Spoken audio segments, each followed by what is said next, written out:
ਕੀ ਸੀਗਾ ਵਚਨ?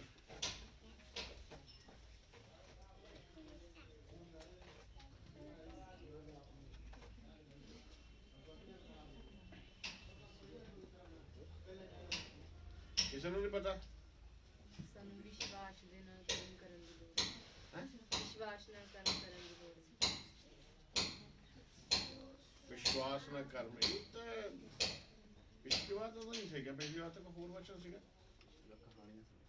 ਹੈ ਸੀ ਕਹਾਣੀ। ਅਸੀਂ ਦੋ ਤਿੰਨ ਕਹਾਣੀ ਪਤਾ ਕਿਹੜੀ ਸੀਗੀ?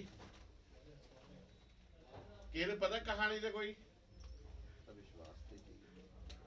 ਇੱਕ ਤਾਂ ਕਹਾਣੀ ਵਿਸ਼ਵਾਸ, ਦੋਨੇ ਵਿਸ਼ਵਾਸ ਤੇ ਸੀਗੀਆਂ ਹਨਾ। ਇੱਕ ਤਾਂ ਪਹਾੜ ਵਾਲੀ ਸੀਗੀ ਤੇ ਕਾਫੀ ਆਏ ਨਹੀਂ ਸੀ ਉੱਧਰ ਹਨਾ, ਜ਼ਿਆਦਾਤਰ ਨਹੀਂ ਆਏ ਸੀਗੇ। ਔਰ ਜਿਹੜੇ ਉਧਰ ਆਏ ਸੀਗੇ ਉਹ ਅੱਜ ਨਹੀਂ ਆਏ ਹੈਗੇ, ਕੰਮ ਹੋ ਗਿਆ ਉਹਨਾਂ ਨੂੰ। ਹਾਲੇਲੂਇਆ। ਤੇ ਪਿਛਲੀ ਵਾਰ ਜਿਹੜੀ ਆਪਣਾ ਕਹਾਣੀ ਸੀਗੀ ਉਹ ਇਹ ਸੀਗੀ ਕਿ ਇੱਕ ਪਾਸਟਰ ਪ੍ਰਚਾਰ ਕਰ ਰਿਹਾ ਸੀਗਾ, ਬੰਬੇ ਦੀ ਇਹ ਗੱਲਬਾਤ ਹੋ। ਤੇ ਅਸੀਂ ਉੱਥੇ ਗਏ ਹੋਏ ਆ ਪਿਛਲੇ ਦਿਨਾਂ ਦੇ ਵਿੱਚ। ਮੈਂ ਉਸ ਜਗ੍ਹਾ ਤੇ ਗਿਆ ਤੇ ਜਿੱਥੇ ਉਹ ਪਾਸਟਰ ਦਾ ਘਰ ਸੀਗਾ, ਜਿੱਥੇ ਅਸੀਂ ਠਹਿਰੇ ਸੀਗੇ, ਉਹਦੇ ਨਾਲ ਹੀ ਥੋੜਾ ਅੱਗੇ ਜਾ ਕੇ ਨਾਲਾ ਸੀਗਾ, ਇੱਕ ਬਹੁਤ ਬੜਾ ਨਾਲਾ। ਉਹਦੇ ਤੋਂ ਲੈ ਕੇ ਜਿੰਦਾ ਉਹ ਗੇਟ ਆ, ਇੰਨਾ ਕੁ ਚੌੜਾ ਸੀ ਉਹ। ਤੇ ਬਰਸਾਤ ਦੇ ਵਿੱਚੋਂ ਭਰ ਕੇ ਆਉਂਦਾ ਫੁੱਲ ਹੈ ਉੱਪਰ ਤੱਕ। ਮਤਲਬ ਆਪਾਂ ਕਹਿ ਸਕਦੇ ਵੀ ਤੀਜੀ ਚੌਥੀ ਮੰਜ਼ਲ ਤੱਕ ਉੱਚਾ ਸੀ ਉਹ ਨਾਲਾ, ਡੂੰਘਾ, ਇੰਨੀ ਉਚਾਈ ਸੀ ਉਹਦੀ ਜੇ ਉੱਪਰ ਆਉਣਾ ਹੋਵੇ ਤਾਂ ਉਹ ਭਰ ਕੇ ਆਉਂਦਾ ਸੀ ਪੂਰਾ ਫੁੱਲ। ਬਾਹਰ ਵੀ ਪਾਣੀ ਕਈ ਵਾਰੀ ਇੱਧਰ ਉੱਧਰ ਨਿਕਲਦਾ ਸੀ ਉੱਥੋਂ। ਤੇ ਇੱਕ ਆਮ ਬੰਦਾ, ਇੱਕ ਸਧਾਰਨ ਬੰਦਾ ਵਿਚਾਰਾ ਪਾਰ ਗਿਆ ਹੋਇਆ ਸੀਗਾ। ਤੇ ਉੱਥੋਂ 3-4 ਕਿਲੋਮੀਟਰ ਸਾਈਡ ਤੋਂ ਜਾ ਕੇ ਇੱਕ ਪੁਲ ਲੱਗਿਆ ਸੀਗਾ ਤੇ ਉਹ ਪੁਲ ਦੇ ਰਸਤੇ ਆਉਂਦੇ ਹੁੰਦੇ ਸੀ ਲੋਕ ਬਰਸਾਤ ਦੇ ਵਿੱਚ। ਤੇ ਉਹ ਜਦੋਂ ਪ੍ਰਚਾਰ ਸੁਣ ਰਿਹਾ ਸੀਗਾ, ਉਹ ਜਦੋਂ ਉੱਥੇ ਮੀਂਹ ਪੈ ਰਿਹਾ ਸੀਗਾ ਤੇ ਚਰਚ ਦੇ ਅੰਦਰ ਤਾਂ ਜਗ੍ਹਾ ਨਹੀਂ ਸੀਗੀ ਬੈਠਣ ਨੂੰ, ਤੇ ਬਾਹਰ ਨਾ ਜਿਹੜੀ ਉਹ ਆਪਣਾ ਪ੍ਰਸ਼ਤੀ ਜੀ ਬਣੀ ਹੁੰਦੀ ਆ, ਉਹਦੇ ਨੀਚੇ ਖੜ ਗਿਆ ਤੇ ਸਿਰਫ ਬਰਸਾਤ ਤੋਂ ਡਰਦਾ ਮਾਰਾ। ਤੇ ਇੱਧਰ ਪ੍ਰਚਾਰ ਚੱਲ ਰਿਹਾ ਸੀਗਾ। ਪ੍ਰਚਾਰ ਇਹ ਚੱਲ ਰਿਹਾ ਸੀਗਾ ਪਤਰਸ ਦੇ ਬਾਰੇ ਦੇ ਵਿੱਚ ਕਿ ਪ੍ਰਭੂ ਯਿਸੂ ਸੀ ਜਦੋਂ ਪਾਣੀ ਤੇ ਤੁਰ ਕੇ ਆ ਰਿਹਾ ਸੀਗਾ ਤਾਂ ਸਾਰੇ ਡਰ ਗਏ। ਇਹ ਮੱਤੀ 14 ਅਧਿਆਇ ਦੀ 23-24 ਦੇ ਵਿੱਚ ਤੁਸੀਂ ਬਾਅਦ ਚ ਪੜ੍ਹ ਲਿਓ, ਉਹਦੇ ਚ ਇਹ ਕਹਾਣੀ ਹੈਗੀ ਸਾਰੀ। ਤੇ ਉਸ ਤੋਂ ਬਾਅਦ ਫਿਰ ਜਦੋਂ ਉਹ ਪਾਣੀ ਤੇ ਚੱਲ ਕੇ ਆ ਰਿਹਾ ਪ੍ਰਭੂ ਯਿਸੂ ਸੀ, ਤਾਂ ਪਤਰਸ ਇੱਕਦਮ ਕਹਿੰਦਾ, ਪ੍ਰਭੂ ਜੀ ਮੈਂ ਵੀ ਆਵਾਂ ਪਾਣੀ ਦੇ ਉੱਤੇ ਚੱਲ ਕੇ? ਉਹ ਕਹਿੰਦਾ ਆ ਜਾ, ਜੇ ਤੇਰਾ ਵਿਸ਼ਵਾਸ ਹੈ ਤਾਂ ਆ ਜਾ। ਹੁਣ ਉਹ ਪਾਣੀ ਤੇ ਤੁਰਨ ਲੱਗ ਗਿਆ। ਜਿੰਨਾ ਚਿਰ ਉਹ ਪ੍ਰਭੂ ਯਿਸੂ ਨੂੰ ਦੇਖਦਾ ਰਿਹਾ, ਉਹ ਪਾਣੀ ਤੇ ਚੱਲਦਾ ਰਿਹਾ। ਪਰ ਜਦੋਂ ਇੱਕ ਛੱਲ ਜੀ ਆਈ, ਇੱਕ ਝੀਲ ਸੀਗੀ, ਨਦੀ ਸੀ ਇੱਕ, ਜੋ ਛੱਲ ਜੀ ਆਈ, ਉਹਨੇ ਪ੍ਰਭੂ ਦੇ ਅੱਖਾਂ ਹਟਾ ਕੇ ਕਿਹਦੇ ਪਰ ਲਾਈਆਂ? ਉਹ ਛੱਲ ਦੇ ਉੱਤੇ ਲਾ ਲਈ। ਜਦੋਂ ਉਸ ਪਾਣੀ ਦੇ ਉੱਤੇ ਲਾਈਆਂ ਤੇ ਕਿਆ ਹੋਇਆ ਫਿਰ? ਉਸੇ ਸਮੇਂ ਉਹ ਡੁੱਬਣ ਲੱਗ ਪਿਆ। ਜਦੋਂ ਡੁੱਬਣ ਲੱਗ ਪਿਆ ਤੇ ਇੱਕਦਮ ਪ੍ਰਭੂ ਨੇ ਹੱਥ ਵਧਾ ਕੇ ਉਹਨੂੰ ਫੜਿਆ ਤੇ ਉੱਤੇ ਚੁੱਕ ਲਿਆ। ਹਾਲੇਲੂਇਆ। ਉੱਤੇ ਚੁੱਕ ਲਿਆ ਉਹਨੂੰ। ਤੇ ਉਹ ਕੀ ਸੀਗਾ? ਉਹ ਵਿਸ਼ਵਾਸ ਦੀ ਘਟੀ ਹੋ ਗਈ, ਇੱਕਦਮ ਟੁੱਟ ਗਿਆ ਵਿਸ਼ਵਾਸ। ਇਸੇ ਪ੍ਰਕਾਰ ਜਦੋਂ ਅਸੀਂ ਵੀ ਪ੍ਰਭੂ ਦੇ ਨਾਲ ਚੱਲਦੇ ਚੱਲਦੇ, ਜਦੋਂ ਸਾਡੀਆਂ ਅੱਖਾਂ ਪ੍ਰਭੂ ਯਿਸੂ ਦੇ ਵੱਲ ਲੱਗੀਆਂ ਹੋਈਆਂ, ਤਾਂ ਬੜੇ ਬੜੇ ਪਹਾੜ ਵੀ ਸਾਡੇ ਜੀਵਨ ਚੋਂ ਹਟ ਜਾਣਗੇ, ਟੁੱਟ ਜਾਣਗੇ, ਨਸ਼ਟ ਹੋ ਜਾਣਗੇ। ਮਤਲਬ ਇੱਦਾਂ ਦੀ ਮੁਸੀਬਤਾਂ ਵੀ ਖਤਮ ਹੋ ਜਾਣਗੀਆਂ। ਪਰ ਜਦੋਂ ਸਾਡੀਆਂ ਅੱਖਾਂ ਉਸ ਸਮੱਸਿਆ ਦੇ ਵੱਲ ਹੋਣਗੀਆਂ, ਫਿਰ ਅਸੀਂ ਨਾਸ਼ ਦੇ ਵੱਲ ਜਾ ਰਹੇ ਹਾਂ। ਫਿਰ ਸਾਡਾ ਵਿਸ਼ਵਾਸ ਖਤਮ ਹੋ ਜਾਏਗਾ। ਕਿਉਂਕਿ ਬਚਨ ਦੇ ਵਿੱਚ ਲਿਖੀ ਹੋਈ ਗੱਲ ਹੈ ਕਿ ਜਦ ਤੁਹਾਡੀਆਂ ਅੱਖਾਂ ਪ੍ਰਭੂ ਦੇ ਵੱਲ ਹੋਣਗੀਆਂ, ਤਾਂ ਜਿਹੜੀ ਸਮੱਸਿਆ ਨਾ ਉਹ ਛੋਟੀ ਲੱਗੂਗੀ ਤੁਹਾਨੂੰ। ਮੈਂ ਆਪਣੀ ਜ਼ਿੰਦਗੀ 'ਚ ਬਹੁਤ ਵਾਰ ਇਸ ਗੱਲ ਨੂੰ ਦੇਖਿਆ ਕਿ ਇਹ ਲਗਭਗ ਮੈਨੂੰ 29 ਸਾਲ ਹੋ ਗਏ ਆ ਆਪਣਾ ਕੰਮ ਛੱਡੇ ਨੂੰ। ਪ੍ਰਭੂ ਦੇ ਵਿੱਚ ਫੁੱਲ ਟਾਈਮ ਮੈਂ ਸੇਵਾ ਕਰ ਰਿਹਾ, ਆਪਾਂ ਸਾਰੇ ਜਾਣਦੇ ਹੀ ਆ। ਤੇ ਬਹੁਤ ਸਮੱਸਿਆ ਆਈਆਂ, ਬਹੁਤ ਤਰ੍ਹਾਂ ਦੀ ਪ੍ਰੀਖਿਆ ਆਈਆਂ, ਪਰ ਜਦੋਂ ਮੈਂ ਕਿਹਾ ਨਾ ਇਹ ਗੱਲ ਨੂੰ ਕਿ ਪ੍ਰਭੂ ਕਰ ਦੇਗਾ, ਪ੍ਰਭੂ ਜਾਣਦਾ ਹੈ, ਬਸ ਉਹ ਸਾਰਾ ਕੁਝ ਆਪਣੇ ਆਪ ਹੀ ਹੋ ਗਿਆ। ਕਦੀ ਕਿਸੇ ਚੀਜ਼ ਦੀ ਘਟੀ ਨਹੀਂ ਆਈ ਹੈਗੀ। ਇਸੇ ਪ੍ਰਕਾਰ ਤੁਸੀਂ ਵੀ ਜਦੋਂ ਕੋਈ ਇਦਾਂ ਦੀ ਗੱਲ ਆਉਂਦੀ ਆ, ਤੁਸੀਂ ਉਸੇ ਸਮੇਂ ਕਹੋ ਵੀ ਪ੍ਰਭੂ ਕਰ ਦੇਗਾ। ਜਦੋਂ ਆਪਾਂ ਨੇ ਗੱਲ ਕਹਿ ਦਿੱਤੀ ਪ੍ਰਭੂ ਕਰ ਦੇਗਾ ਇਸ ਕੰਮ ਨੂੰ, ਫਿਰ ਅੰਤੂ ਪ੍ਰੰਤੂ ਨਹੀਂ ਕਰ ਦੇਗਾ, ਫਿਰ ਆਪਣੇ ਅੰਗੀਕਾਰ ਦੇ ਉੱਤੇ ਖੜੇ ਰਹਿਣਾ ਹੈ, ਫਿਰ ਇੱਧਰ ਉੱਧਰ ਨਹੀਂ ਦੇਖਣਾ। ਔਰ ਇੱਕ ਸਭ ਤੋਂ ਵੱਡੀ ਮੈਂ ਤੁਹਾਨੂੰ ਇੱਕ ਗੱਲ ਦੱਸਣੀ ਚਾਹੁੰਦਾ ਅੱਜ, ਸ਼ਾਇਦ ਇਸ ਤੋਂ ਪਹਿਲੇ ਮੈਂ ਤੁਹਾਨੂੰ ਦੱਸੀ ਜਾਂ ਨਹੀਂ ਦੱਸੀ ਮੈਨੂੰ ਪਤਾ ਨਹੀਂ। ਜਿਸ ਕੰਮ ਵਾਸਤੇ ਤੁਸੀਂ ਪ੍ਰਾਰਥਨਾ ਕਰਦੇ ਹੋ, ਮੰਨ ਲਓ ਤੁਸੀਂ ਕਮਰੇ ਦੇ ਵਿੱਚ, ਜਿੱਦਾਂ ਆਪਾਂ ਵਚਨ 'ਚ ਦੇਖ ਰਹੇ ਕਿ ਜਦ ਤੂੰ ਪ੍ਰਾਰਥਨਾ ਕਰੇ ਤਾਂ ਕਿੱਥੇ ਜਾ? ਆਪਣੀ ਕੋਠੜੀ 'ਚ ਜਾ, ਦਰਵਾਜ਼ਾ ਬੰਦ ਕਰਕੇ ਪਿਤਾ ਤੋਂ ਪ੍ਰਾਰਥਨਾ ਕਰ, ਹੈ ਨਾ? ਇਸ ਗੱਲ ਨੂੰ ਆਪਾਂ ਜਾਣਦੇ ਸਾਰੇ। ਔਰ ਕਿੰਨੇ ਕਰਦੇ ਇਸ ਗੱਲ ਨੂੰ?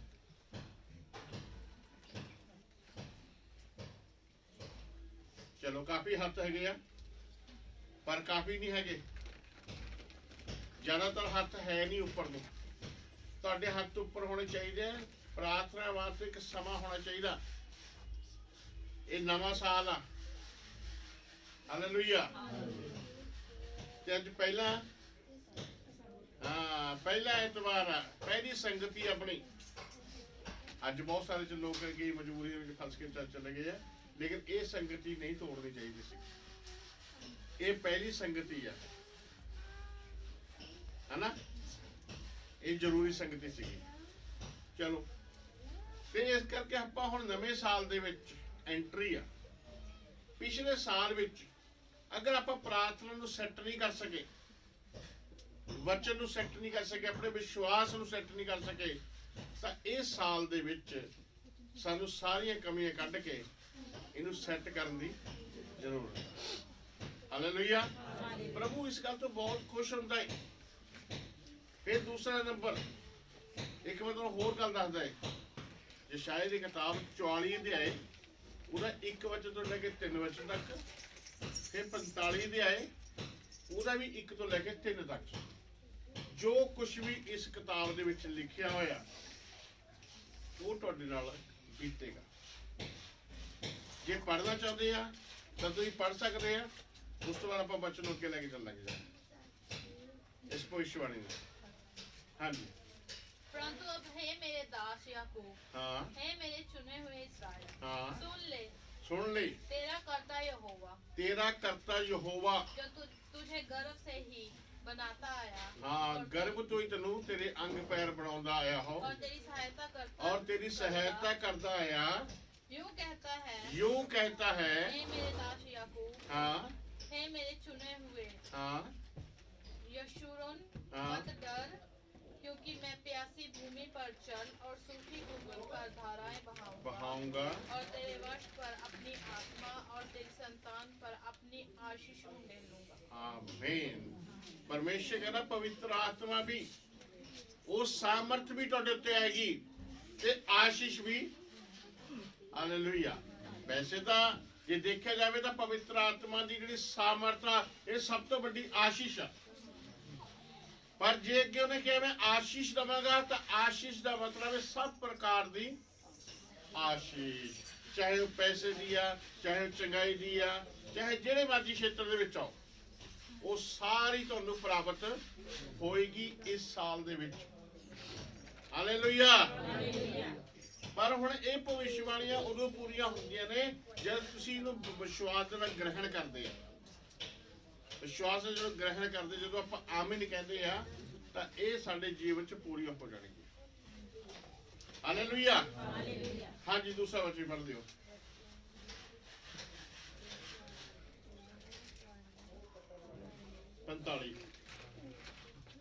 यहोवा अपने अभिषिक्त पुत्रों के विषय में यह कहता है, ਹਾਂ मैंने उसके दाहिने हाथ को इसलिए ਇੱਥੇ थाम लिया ਇੱਕ ਚੀਜ਼ ਹੋਰ ਕਰ ਸਕਦੇ ਆਪਾਂ, ਜਿੱਥੇ ਆ ਸ਼ਬਦ ਆ ਆਪਣੇ ਅਭਿਸ਼ਿਕਤ ਹੈ ਨਾ ਦਾਸ ਦੇ ਉੱਤੇ ਕਿਆ ਨਾਮ ਉਹਦਾ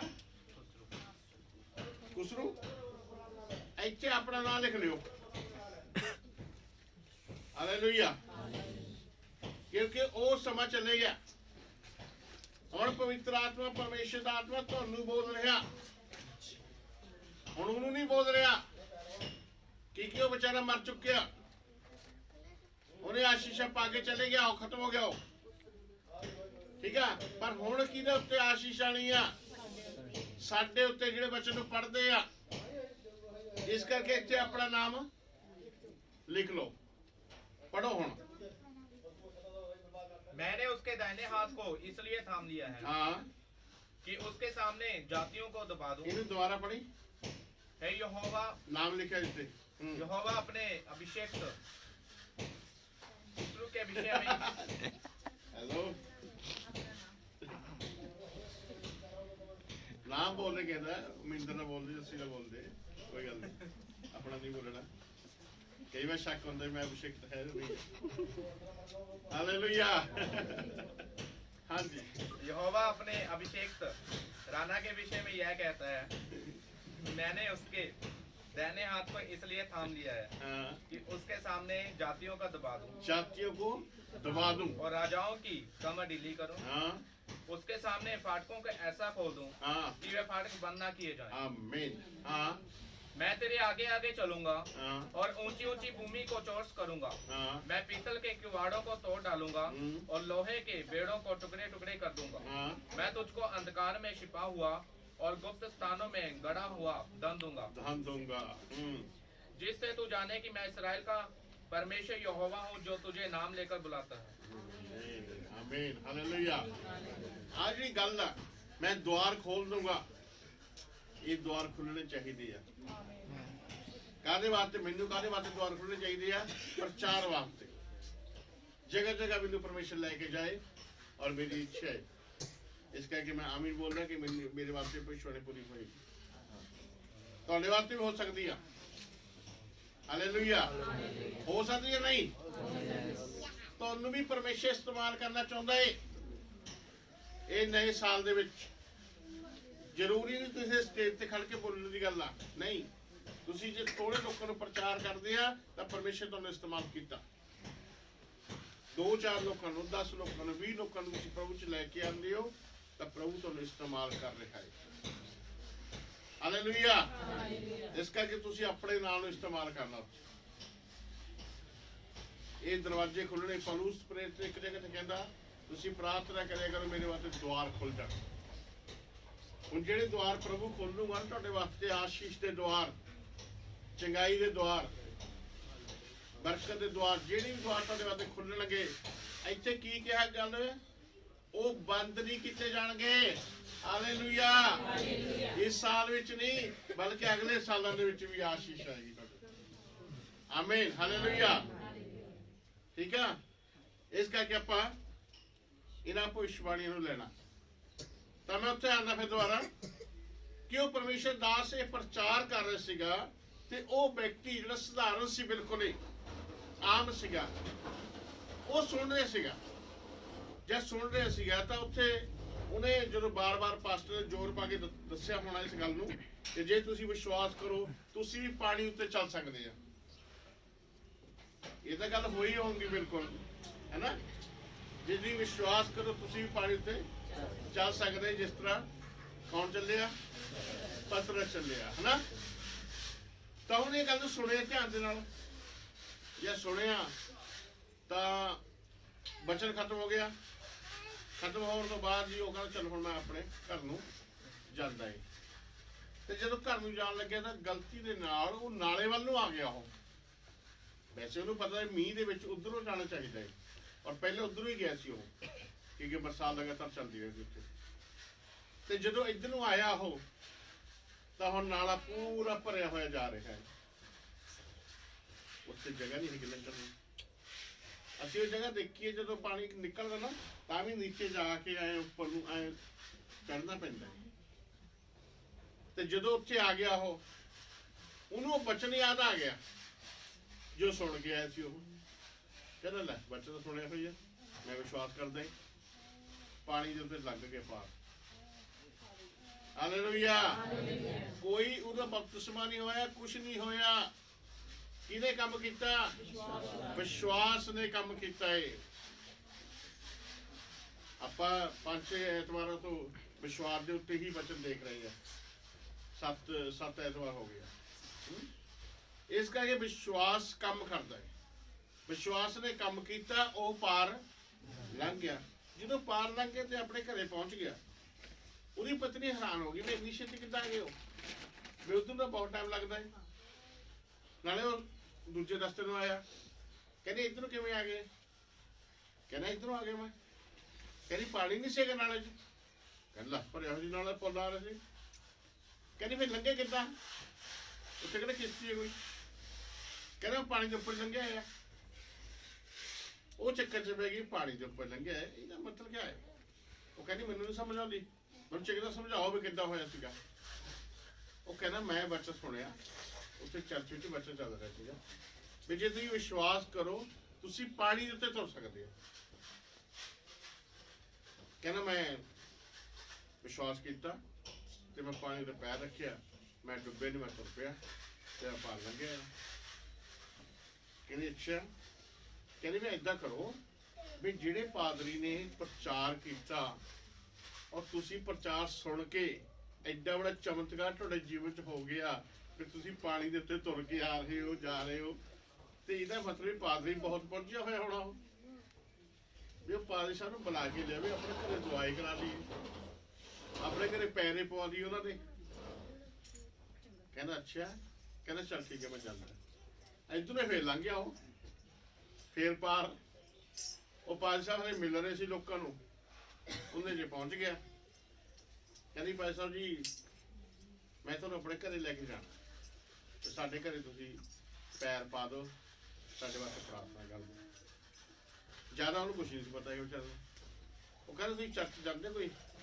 ਕਹਿੰਦਾ ਨਹੀਂ ਚਰਚ ਨਹੀਂ, ਮੈਂ ਤਾਂ ਪਹਿਲੀ ਵਾਰ ਤੁਹਾਡਾ ਬੱਚਾ ਸੁਣਿਆ, ਮੈਂ ਤਾਂ ਬਾਹਰ ਸੀਗਾ। ਅੱਛਾ। ਹੁਣ ਚਲੋ ਹਰੇਕ ਨੂੰ ਹੁੰਦਾ ਵੀ ਚੱਲ ਜੇ ਹੁਣ ਆਇਆ ਬੰਦਾ ਚਲੋ ਇਹਦੀ ਇੱਛਾ ਪੂਰੀ ਕਰਦੇ। ਕਹਿੰਦਾ ਚਲੋ ਠੀਕ ਹੈ ਵੀ ਆਪਾਂ ਸਾਰਿਆਂ ਨੂੰ ਮਿਲੀਏ 2-4 ਮਿੰਟ ਤੇ ਫਿਰ ਚੱਲਦਾ ਫਿਰ।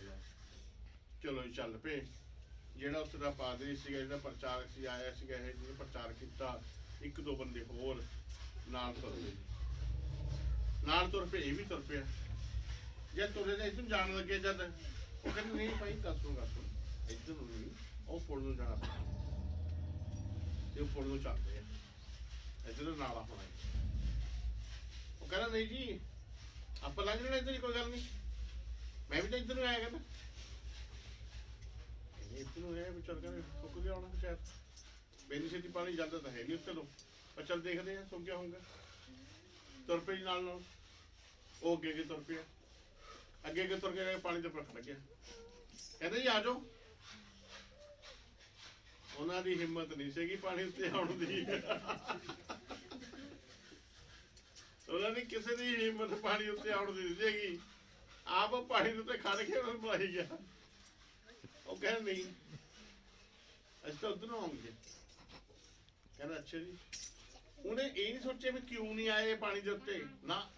ਉਹ ਕਹਿੰਦਾ ਚਲੋ ਠੀਕ ਹੈ ਜੀ ਤੁਹਾਡੀ ਮਰਜ਼ੀ ਆ, ਤੁਹਾਨੂੰ ਗਵਾਈ ਚਲੋ ਕੋਈ ਗੱਲ ਨਹੀਂ, ਉੱਧਰ ਚੱਲਦੇ, ਉੱਧਰ ਘੁੰਮ ਕੇ ਚਲੇ ਗਏ। ਠੀਕ ਹੈ ਜੀ। ਤੇ ਮੁੜ ਕੇ ਉਹ ਜਦੋਂ ਏਦਾਂ ਦੀ ਗੱਲਬਾਤ ਹੋਈ, ਉਹਦੇ ਜੀਵਨ ਚ ਗਵਾਹੀ ਹੋ ਗਈ। ਚਲੋ ਪ੍ਰਾਰਥਨਾ ਕਰੀ ਤੇ ਉਹ ਪਰਮੇਸ਼ਰ ਨੇ ਉਹਨੂੰ ਚੁਣ ਲਿਆ। ਅੱਜ ਉਹ ਬਹੁਤ ਬੜਾ ਪਾਦਰੀ ਆ, ਪਰ ਮੁੜ ਕੇ ਪਾਣੀ ਉੱਤੇ ਨਹੀਂ ਚੱਲਿਆ ਉਹ। ਜਦ ਤੱਕ ਉਹ ਸਧਾਰਨ ਸੀ ਨਾ, ਆਮ ਸੀਗਾ ਔਰ ਵਿਸ਼ਵਾਸ ਉੱਤੇ ਖੜਾ ਸੀਗਾ, ਉਹ ਪਾਣੀ ਉੱਤੇ ਚੱਲਿਆ। ਬਾਅਦ ਚ ਉਹ ਵੀ ਪਾਣੀ ਉੱਤੇ ਨਹੀਂ ਚੱਲੇਗਾ। ਉਹ ਜਗ੍ਹਾ ਜਗ੍ਹਾ ਗਵਾਹੀ ਦੇ ਰਿਹਾ ਇਸ ਗੱਲ ਦੀ। ਕਹਿੰਦਾ ਮੁੜ ਕੇ ਮੈਂ ਵੀ ਨਹੀਂ ਚੱਲ ਸਕਿਆ। ਕਿਉਂ? ਸ਼ੱਕ। ਠੀਕ ਹੈ, ਸ਼ੱਕ। ਹੁਣ ਉਸ ਸਮੇਂ ਸ਼ੱਕ ਨਹੀਂ ਸੀ, ਕਿਉਂਕਿ ਹੋਰ ਵਚਨ ਮੈਂ ਪੜ੍ਹੇ ਨਹੀਂ ਹੋਏ ਸੀਗੇ, ਉਹੀ ਵਚਨ ਪੜ੍ਹੇ ਹੋਏ ਸੀਗੇ, ਸੁਣੇ ਹੋਏ ਸੀਗੇ, ਜਿਹਨੇ ਸੁਣ ਲਿਆ। ਉਹ ਸੁਣ ਕੇ ਵਿਸ਼ਵਾਸ ਕਰਕੇ ਉਹਨੇ ਆਪਣਾ ਕਾਰਿਆ ਕਰਤਾ ਤੇ ਬਾਅਦ ਚ ਵਿਚਾਰਾ ਉਹ ਵੀ ਨਹੀਂ ਚੱਲ ਸਕਿਆ। ਔਰ ਜਿਹਨੇ ਪ੍ਰਚਾਰ ਕੀਤਾ ਉਹ ਵੀ ਨਹੀਂ ਚੱਲ ਸਕਿਆ। ਕਈ ਵਾਰ ਕੀ ਹੁੰਦਾ ਹੈ, ਇਹਦੇ ਕਈ ਮਤਲਬ ਹੁੰਦੇ ਨੇ। ਹੁਣ ਜਿਵੇਂ ਪ੍ਰਭੂ ਨੇ ਕਿਹਾ ਮਰਕਤ ਦੀ ਇੰਜੀਲ ਦੇ ਵਿੱਚ 11 ਦੀ 23-24 ਦੇ ਵਿੱਚ ਕਿ ਤੁਸੀਂ ਪਹਾੜ ਨੂੰ ਕਹੋ ਕਿ ਉਖੜ ਜਾ ਤੇ ਸਮੁੰਦਰ 'ਚ ਜਾ ਕੇ ਗਿਰ ਜਾ। ਠੀਕ ਆ। ਹੁਣ ਉਹ ਪਹਾੜ ਨੂੰ ਉਖਾੜਨ ਦਾ ਮਤਲਬ ਕੀ ਆ? ਪਹਾੜ ਨੂੰ ਕਿਉਂ ਉਖਾੜਨਾ ਹੈ? ਜੇ ਆਪਾਂ ਸੋਚੀਏ ਵੀ ਪ੍ਰਭੂ ਨੇ ਕਹਿਤਾ ਵੀ ਤੁਸੀਂ ਪਹਾੜ ਨੂੰ ਹੁਕਮ ਦਵੋ ਤੇ ਪਹਾੜ ਉਖੜ ਜਾਏਗਾ ਤੇ ਸਮੁੰਦਰ ਜਾ ਕੇ ਗਿਰ ਜਾਏਗਾ, ਬਹੁਤ ਵੱਡੀ ਗੱਲ ਆ। ਹੁਣ ਆਪਣੇ ਦਾ ਸਮੁੰਦਰ ਹਜ਼ਾਰਾਂ ਕਿਲੋਮੀਟਰ ਦੂਰ ਆ ਇੱਥੇ ਤੋਂ, ਕਿਵੇਂ ਗਿਰ ਜੂਗਾ ਜਾ ਕੇ ਉਹ? ਠੀਕ ਆ। ਪਰ ਹੁਣ ਜਿਹੜੀ ਉਹ ਗੱਲਬਾਤ ਕਰ ਰਿਹਾ ਪ੍ਰਭੂ, ਉਹਦਾ ਮਤਲਬ ਇਹ ਆ ਕਿ ਤੁਹਾਡੀਆਂ ਸਮੱਸਿਆ ਪਹਾੜ ਵਰਗੀਆਂ ਨੇ। ਹਾਲੇਲੂਇਆ। ਜਦ ਤੁਸੀਂ ਪਹਾੜ ਨੂੰ ਕਹਿਣਾ ਹੈ ਤਾਂ ਇਹਦਾ ਮਤਲਬ ਤੁਸੀਂ ਆਪਣੀ ਸਮੱਸਿਆ ਨੂੰ ਕਹਿਣਾ ਕਿ ਉਖੜ ਜਾ ਔਰ ਸਮੁੰਦਰ ਜਾ ਗਿਰ ਜਾ। ਉਹ ਸਮੱਸਿਆ ਦੇ ਬਾਰੇ ਗੱਲ। ਇਸ ਤਰ੍ਹਾਂ ਕਈ ਪ੍ਰਕਾਰ ਦੀਆਂ ਉਦਾਹਰਨਾਂ ਬਾਈਬਲ ਦੇ ਵਿੱਚ ਨੇ ਜਿਨ੍ਹਾਂ ਨੂੰ ਆਪਾਂ ਕਲੀਅਰ ਤੌਰ ਤੇ ਦੂਸਰੀ ਤਰ੍ਹਾਂ ਇਸਤੇਮਾਲ ਨਹੀਂ ਕਰ ਸਕਦੇ। ਹਾਂ, ਜਿਹੜਾ ਪਤਰਸ ਵਾਲੀ ਗੱਲ ਸੀ ਉੱਥੇ ਸਿਰਫ ਇਹ ਗੱਲ ਆਪਾਂ ਇਸਤੇਮਾਲ ਕਰਦੇ ਆ ਵੀ ਜਿੰਨਾ ਚਿਰ ਆਪਾਂ ਪ੍ਰਭੂ ਨੂੰ ਦੇਖਦੇ ਆ, ਸਾਡੀਆਂ ਅੱਖਾਂ ਯਿਸੂ ਵੱਲ ਲੱਗੀਆਂ ਹੋਈਆਂ, ਉਹਨਾਂ 'ਚ ਸਾਨੂੰ ਕੋਈ ਮੁਸੀਬਤ ਨਹੀਂ ਆ ਸਕਦੀ। ਜਿਹੜਾ ਕੰਮ ਨਹੀਂ ਹੋ ਸਕਦਾ ਉਹ ਵੀ ਸਾਡੇ ਜੀਵਨ 'ਚ ਹੋਏਗਾ। ਹਾਲੇਲੂਇਆ। ਕਿਉਂ? ਜਿਹੜਾ ਪਾਣੀ ਉੱਤੇ ਤੁਰਨਾ ਇਹ ਵੀ ਆਸਾਨ ਗੱਲ ਨਹੀਂ ਹੈਗੀ, ਬਹੁਤ ਵੱਡਾ ਇੱਕ ਚਮਤਕਾਰ ਹੈ ਕਿ ਨਹੀਂ? ਤੇ ਇਸ ਕਰਕੇ ਜਦੋਂ ਪਾਣੀ ਉੱਤੇ ਆਪਾਂ ਚੱਲ ਗਏ, ਮਤਲਬ ਸਮਝ ਲਓ ਵੀ ਵੱਡੀਆਂ ਵੱਡੀਆਂ ਸਮੱਸਿਆ ਦੇ ਉੱਤੇ ਆਪਾਂ ਚੱਲ ਪਏ, ਉਹਨਾਂ ਦੇ ਉੱਤੇ ਆਪਾਂ ਜਿੱਤ ਪ੍ਰਾਪਤ ਕਰ ਲਈ। ਇਹ ਆ ਮਤਲਬ ਇਹਦਾ। ਠੀਕ ਹੈ। ਇੱਦਾਂ ਦੇ ਕਈ ਉਦਾਹਰਨਾਂ ਨੇ। ਇੱਕ ਗਿਣਤੀ ਦੀ ਕਿਤਾਬ ਦੇ ਵਿੱਚ ਉਹਦਾ 21 ਅਧਿਆਏ ਉਹਦਾ 1 ਤੋਂ ਲੈ ਕੇ 7 ਤੱਕ ਲਿਖ ਲਿਓ। ਉੱਤੇ ਜ਼ਹਿਰੀਲੇ ਸੱਪ ਆ ਗਏ ਸੀਗੇ ਤੇ ਮੂਸਾ ਨੂੰ ਕਿਹਾ ਪ੍ਰਭੂ ਨੇ ਵੀ ਇੱਕ ਸੱਪ ਬਣਾ ਪਿੱਤਲ ਦਾ ਤੇ ਉੱਚਾ ਕਰ ਦੇ ਉਹਨੂੰ। ਤੇ ਇਹੀ ਗੱਲ ਯਿਸੂ ਮਸੀਹ ਨੇ ਕਹੀ ਆ ਕਿ ਜਿਸ ਤਰ੍ਹਾਂ ਮੂਸਾ ਨੇ ਸੱਪ ਨੂੰ ਉੱਚੇ 'ਤੇ ਲਟਕਾਇਆ ਸੀ, ਇਸੀ ਪ੍ਰਕਾਰ ਮਨੁੱਖ ਦਾ ਪੁੱਤਰ ਵੀ, ਪ੍ਰਭੂ ਯਿਸੂ ਮਸੀਹ ਆਪਣੇ ਬਾਰੇ ਦੱਸਦਾ ਕਿ ਇਹ ਵੀ ਉੱਚੇ 'ਤੇ ਲਟਕਾਇਆ। ਠੀਕ ਹੈ ਜੀ। ਇਹ ਯਹੋਨਾ ਦੀ ਇੰਜੀਲ ਉਹਦਾ 3 ਅਧਿਆਏ ਉਹਦਾ 14 ਵਚਨ 'ਚ ਲਿਖੀ ਹੋਈ ਗੱਲ ਹੈ। ਹੁਣ ਇਹ ਗੱਲ ਜਿਹੜੀ ਮੈਂ ਦੱਸੀ ਤੁਹਾਨੂੰ, ਇਹ ਗਿਣਤੀ 'ਚ ਲਿਖੀ ਹੋਈ ਆ ਕਿ ਮੂਸਾ ਨੇ ਇੱਕ ਸੱਪ ਨੂੰ ਉੱਚੇ ਪਰ ਪਿੱਤਲ ਦਾ ਸੱਪ ਬਣਾ ਕੇ ਉੱਚੇ 'ਤੇ ਲਟਕਾਤਾ ਸੀ। ਤੇ ਜਿਹਨੇ ਸੱਪ ਲੜਿਆ ਸੀ ਨਾ, ਏਦਾਂ ਸੱਪ ਲੜ ਪਿਆ, ਉਹਨੇ ਜਦੋਂ ਸੱਪ ਵੱਲ ਦੇਖਿਆ, ਉਹ ਜਿਹੜਾ ਸੱਪ ਸੀਗਾ ਉਹਨੇ ਆਪਣੇ ਆਪ ਹੀ ਛੱਡ ਦਿੱਤਾ, ਉਹਨੂੰ ਜ਼ਹਿਰ ਨਹੀਂ ਚੜੀ। ਪਰ ਜਿਹਨੇ ਨਹੀਂ ਦੇਖਿਆ ਉਹਨਾਂ ਨੂੰ ਜ਼ਹਿਰ ਚੜੀ ਤੇ ਉਹ ਮਰ ਗਏ। ਉਸ ਸਮੇਂ ਉੱਤੇ 3000 ਦੇ ਕਰੀਬ ਲਗਭਗ ਲੋਕ ਮਰ ਗਏ ਸੀਗੇ। ਠੀਕ ਹੈ ਜੀ।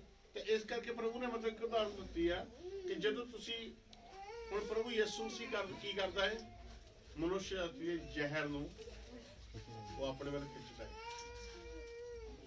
ਜਿਹੜਾ ਮੂਸਾ ਦਾ ਸੱਪ ਸੀ, ਉਸ ਸੱਪਾਂ ਦੀ ਜ਼ਹਿਰ ਨੂੰ ਖਿੱਚਦਾ ਸੀਗਾ। ਤੇ ਇਹ ਪ੍ਰਭੂ ਯਿਸੂ ਕੀ ਕਰਦਾ? ਪਾਪ ਦੀ ਜ਼ਹਿਰ ਨੂੰ ਖਿੱਚਦਾ ਹੈ। ਜਿਹੜੀ ਜ਼ਹਿਰ ਆ ਉਹ ਕੰਮ ਕਰਦੀ ਹੈ। ਜ਼ਹਿਰ ਦਾ ਕੀ ਕਰਨਾ ਹੁੰਦਾ? ਮੌਤ ਦੇਣੀ ਹੁੰਦੀ ਹੈ। ਜ਼ਹਿਰ ਦੇ ਨਾਲ ਮੌਤ ਹੁੰਦੀ ਹੈ। ਤੇ ਪਾਪ ਦੀ ਮਜ਼ਦੂਰੀ ਵੀ ਕੀ ਆ? ਮੌਤ ਆ, ਹੈਨਾ? ਪਾਪ ਦੀ ਮਜ਼ਦੂਰੀ ਵੀ ਮੌਤ ਆ। ਇਸ ਕਰਕੇ ਬੱਚੇ ਲਿਖਿਆ ਆ ਕਿ ਜਦੋਂ ਉਹ ਜ਼ਹਿਰ ਖਿੱਚ ਲਈ ਆ ਤੇ ਕਹਿੰਦਾ ਉਹ ਅਨੰਤ ਜੀਵਨ ਪਾਉਣਗੇ। ਜੋ ਮੇਰੇ ਤੇ ਵਿਸ਼ਵਾਸ ਕਰੂੰਗਾ ਉਹ ਸਦਾ ਦਾ ਜੀਵਨ ਪਾਏਗਾ, ਉਹ ਨਾਸ਼ ਨਹੀਂ ਹੋਏਗਾ। ਤੇ ਇਹ ਸਾਰੀ ਕਹਾਣੀ ਉੱਥੇ ਦਿੱਤੀ ਹੋਈ ਆ। ਤੇ ਚਲੋ ਆਪਾਂ ਇੱਕ ਗੱਲ ਹੋਰ ਪੜ੍ਹਦੇ ਅੱਜ ਲੂਕਾ ਦੀ ਇੰਜੀਲ ਦੇ ਵਿੱਚ ਉਹਦਾ 13 ਅਧਿਆਏ ਉਹਦਾ 6ਵਾਂ ਵਚਨ ਪੜ੍ਹਿਓ ਸਾਰੇ। जल्दी शाबाश। फिर उसने ये दृष्टांत भी कहा, हाँ। किसी की अंगूर की बारी ਕਿਸੇ ਦੀ ਅੰਗੂਰ ਦੀ ਬਾਰੀ ਦੇ ਵਿੱਚ, ਬਾਗ ਦੇ ਵਿੱਚ एक अंजीर का पेड़ लगा हुआ था। ਇੱਕ ਅੰਜੀਰ ਦਾ ਪੇੜ ਲੱਗਿਆ ਹੋਇਆ ਸੀ। वह उसमें फल ढूंढने आया।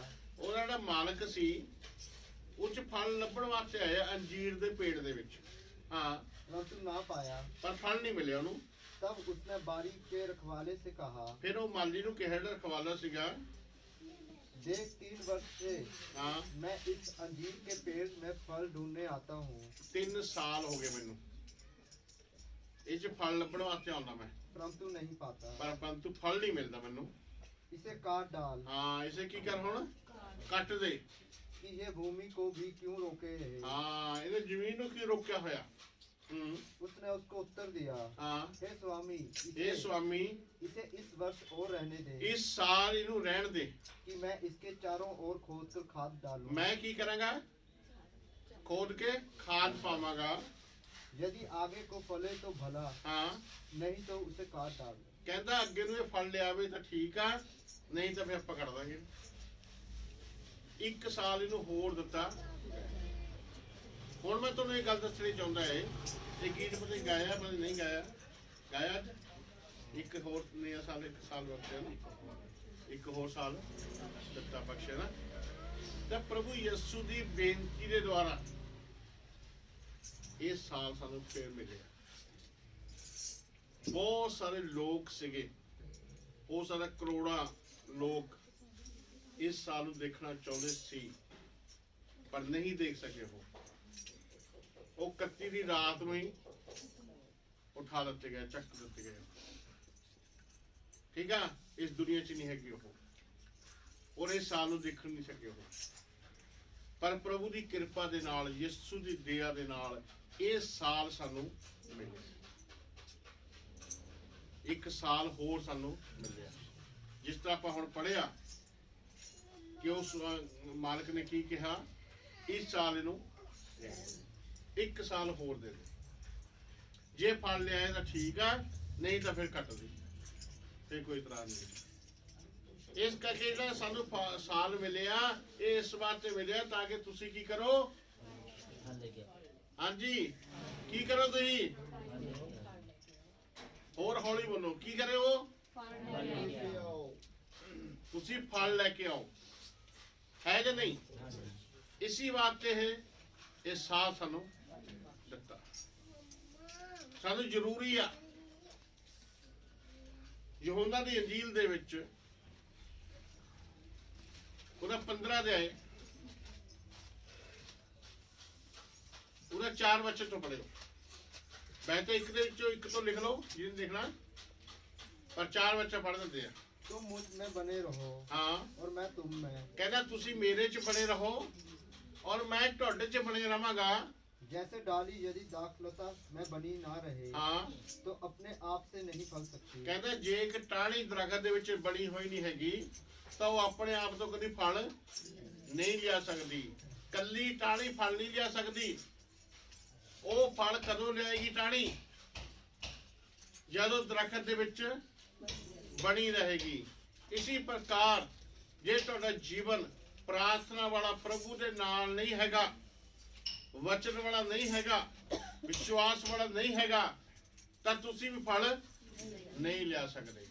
ਇਸ ਕਰਕੇ ਸਾਨੂੰ ਚੌਕਸ ਰਹਿਣਾ ਹੈ, ਆਪਣੀਆਂ ਪ੍ਰਾਰਥਨਾ ਦੇ ਬਾਰੇ ਸੋਚਣਾ ਹੈ, ਵਚਨ ਦੇ ਬਾਰੇ ਸੋਚਣਾ ਕਿ ਵਚਨ ਕਿੰਨਾ ਹੈ, ਵਿਸ਼ਵਾਸ ਦੇ ਬਾਰੇ ਸੋਚਣਾ ਹੈ ਕਿ ਵਿਸ਼ਵਾਸ ਕਿੰਨਾ ਹੈ ਔਰ ਸਾਡਾ ਵਿਸ਼ਵਾਸ ਕਿਵੇਂ ਵਧੇਗਾ। ਇਹ ਸਾਰੀਆਂ ਗੱਲਾਂ ਦੇ ਉੱਤੇ ਆਪਾਂ ਨੂੰ ਮਨਨ ਕਰਨ ਦੀ ਜ਼ਰੂਰਤ ਆ ਇਸ ਸਾਲ ਦੇ ਵਿੱਚ, ਤਾਂ ਕਿ ਅਸੀਂ ਕੀ ਕਰੀਏ, ਫਲ ਲੈ ਕੇ ਆਈਏ। ਹੁਣ ਫਲ ਕੀ ਆ, ਕੀ ਆ ਫਲ, ਕੀ ਸੰਤਰੇ ਕੇਲੇ ਆ, ਕਿਆ ਹੈ ਫਲ, ਹਾਂ ਦੂਸਰੇ ਲੋਕਾਂ ਨੂੰ ਲੈ ਕੇ ਆਉਣਾ। ਹੁਣ ਕਿੱਦਾਂ ਲੈ ਕੇ ਆ ਸਕਦੇ ਆਪਾਂ, ਕਿਵੇਂ ਲੈ ਕੇ ਆ ਸਕਦੇ ਆ। ਆਪਾਂ ਕਹਿੰਦੇ ਜ਼ਬਰਦਸਤੀ ਤਾਂ ਨਹੀਂ ਕਰ ਸਕਦੇ, ਫਿਰ ਕਿਵੇਂ ਲੈ ਕੇ ਆ ਸਕਦੇ ਆ। ਪ੍ਰਾਰਥਨਾ, ਤੁਹਾਨੂੰ ਕੀ ਕਰਨ ਦੀ ਜ਼ਰੂਰਤ ਆ, ਪ੍ਰਾਰਥਨਾ ਕਰਨ ਦੀ ਜ਼ਰੂਰਤ ਆ, ਇਸ ਵਾਸਤੇ ਕਿ ਮੈਨੂੰ ਪ੍ਰਭੂ ਜੀ ਇਸਤੇਮਾਲ ਕਰ, ਮੇਰੇ ਦੁਆਰਾ ਕੋਈ ਨਾ ਕੋਈ ਪ੍ਰਭੂ ਚ ਆਏ। ਇਹ ਬੇਨਤੀ ਕਰਨ ਦੀ ਜ਼ਰੂਰਤ ਆ। ਫਿਰ ਪ੍ਰਭੂ ਤੁਹਾਡੇ ਵਾਸਤੇ ਰਸਤਾ ਖੋਲੇਗਾ। ਕਿਵੇਂ ਰਸਤਾ ਖੁੱਲੇਗਾ, ਉਹ ਬੰਦਾ ਆਪ ਆ ਕੇ ਤੁਹਾਨੂੰ ਪੁੱਛੂਗਾ ਜਾਂ ਆਪ ਆ ਕੇ ਦੱਸੂਗਾ ਕਿ ਮੇਰੀ ਸਮੱਸਿਆ ਆ ਹੈ, ਦੱਸੋ ਮੈਂ ਕੀ ਕਰਾਂ, ਮੈਨੂੰ ਸਲਾਹ ਦਿਓ। ਫਿਰ ਤੁਸੀਂ ਕੀ ਕਹੋਗੇ ਕਿ ਸਾਡੇ ਨਾਲ ਇੱਕ ਵਾਰੀ ਪ੍ਰਭੂ ਦੇ ਘਰ 'ਚ ਚੱਲ। ਤੇ ਜਦੋਂ ਇੱਥੇ ਆਏਗਾ, ਉਹਦੀ ਸਮੱਸਿਆ ਦਾ ਹੱਲ ਹੋ ਜਾਏਗਾ। ਜਦੋਂ ਦੀ ਸਮੱਸਿਆ ਦਾ ਹੱਲ ਹੋ ਗਿਆ ਤੇ ਫਿਰ ਕੀ ਹੋ ਜਾਏਗਾ? ਉਹ ਹਰ ਸੰਡੇ ਆਉਣਾ ਸ਼ੁਰੂ ਹੋ ਜਾਏਗਾ ਤੇ ਉਹ ਪ੍ਰਭੂ ਦਾ ਬੱਚਾ ਬਣ ਜਾਏਗਾ। ਤੇ ਤੁਹਾਡੇ ਵੱਲੋਂ ਕੀ ਆ ਗਿਆ? ਇੱਕ ਫਲ ਆ ਗਿਆ। ਪਰ ਪ੍ਰਾਰਥਨਾ ਤੋਂ ਬਗੈਰ ਨਹੀਂ ਹੋਣਾ ਇਹ, ਕਿਉਂਕਿ ਸ਼ੈਤਾਨ ਬੜਾ ਚਲਾਕ ਆ। ਜਦੋਂ ਤੁਸੀਂ ਕਹਿੰਦੇ ਬੱਚਾ ਸੁਣਾਉਂਗੇ ਨਾ, ਸ਼ੈਤਾਨ ਜਦੇ ਹਾਕਮ ਉਹਦੇ ਕੰਨ ਜਾ ਕੇ ਕਹਿੰਦਾ ਹੈ ਉਹਨਾਂ ਨਾ ਇਹ ਤਾਂ ਬਾਲਾ ਧਰਮ ਆ, ਇਹ ਤਾਂ ਅੰਗਰੇਜ਼ਾਂ ਦਾ ਗੁਰੂ ਆ, ਹਨਾ। ਏਦਾਂ ਦੇ ਕਈ ਸ਼ਬਦ ਉਹਦੇ ਦਿਮਾਗ 'ਚ ਪਾ ਦੇਗਾ। ਪਰ ਜਦ ਤੁਸੀਂ ਪ੍ਰਾਰਥਨਾ ਕਰੋਗੇ ਉਸ ਦੁਸ਼ਟ ਨੂੰ ਬੰਨਣ ਦੀ ਲੋੜ ਆ। ਮੈਂ ਤੁਹਾਨੂੰ ਪਿੱਛੇ ਦੱਸਿਆ ਇੱਕ ਵਾਰੀ ਕਰਕੇ, ਜਦੋਂ ਦੁਸ਼ਟ ਨੂੰ ਤੁਸੀਂ ਬੰਨ ਦਿੱਤਾ ਨਾ ਤੇ ਤੁਸੀਂ ਇਹ ਬੱਚਾ ਸੁਣਾਓਗੇ, ਸੁਣਾਓ ਕੀ ਪਤਾ। ਜਦ ਤੁਸੀਂ ਮੰਨ ਲਓ ਏਦਾਂ ਇਲੀਸ਼ਨ ਬੱਚਾ ਸੁਣਾ ਰਹੇ, ਇਹ ਹੈ ਤਾਂ ਚਲੋ ਬੱਚਾ, ਪਰ ਮੈਂ ਉਦਾਂ ਗੱਲ ਕਰਦਾ ਤੇ ਮੰਨ ਲਓ ਇਹ ਸ਼ੈਤਾਨ ਹੈ, ਠੀਕ ਆ। ਤੇ ਆਪਣੇ ਮੂੰਹ ਤੋਂ ਉਂਗਲੀ ਰੱਖ, ਲੱਭ ਲਾ ਉਂਗਲੀ ਨੂੰ ਚੰਗੀ ਤਰ੍ਹਾਂ। ਹੁਣ ਇਧਰੋਂ ਕਰ, ਲੱਭ ਲਿਆ, ਖੜਾ ਮੜਾ ਆਪ ਦੇ ਵੱਲ।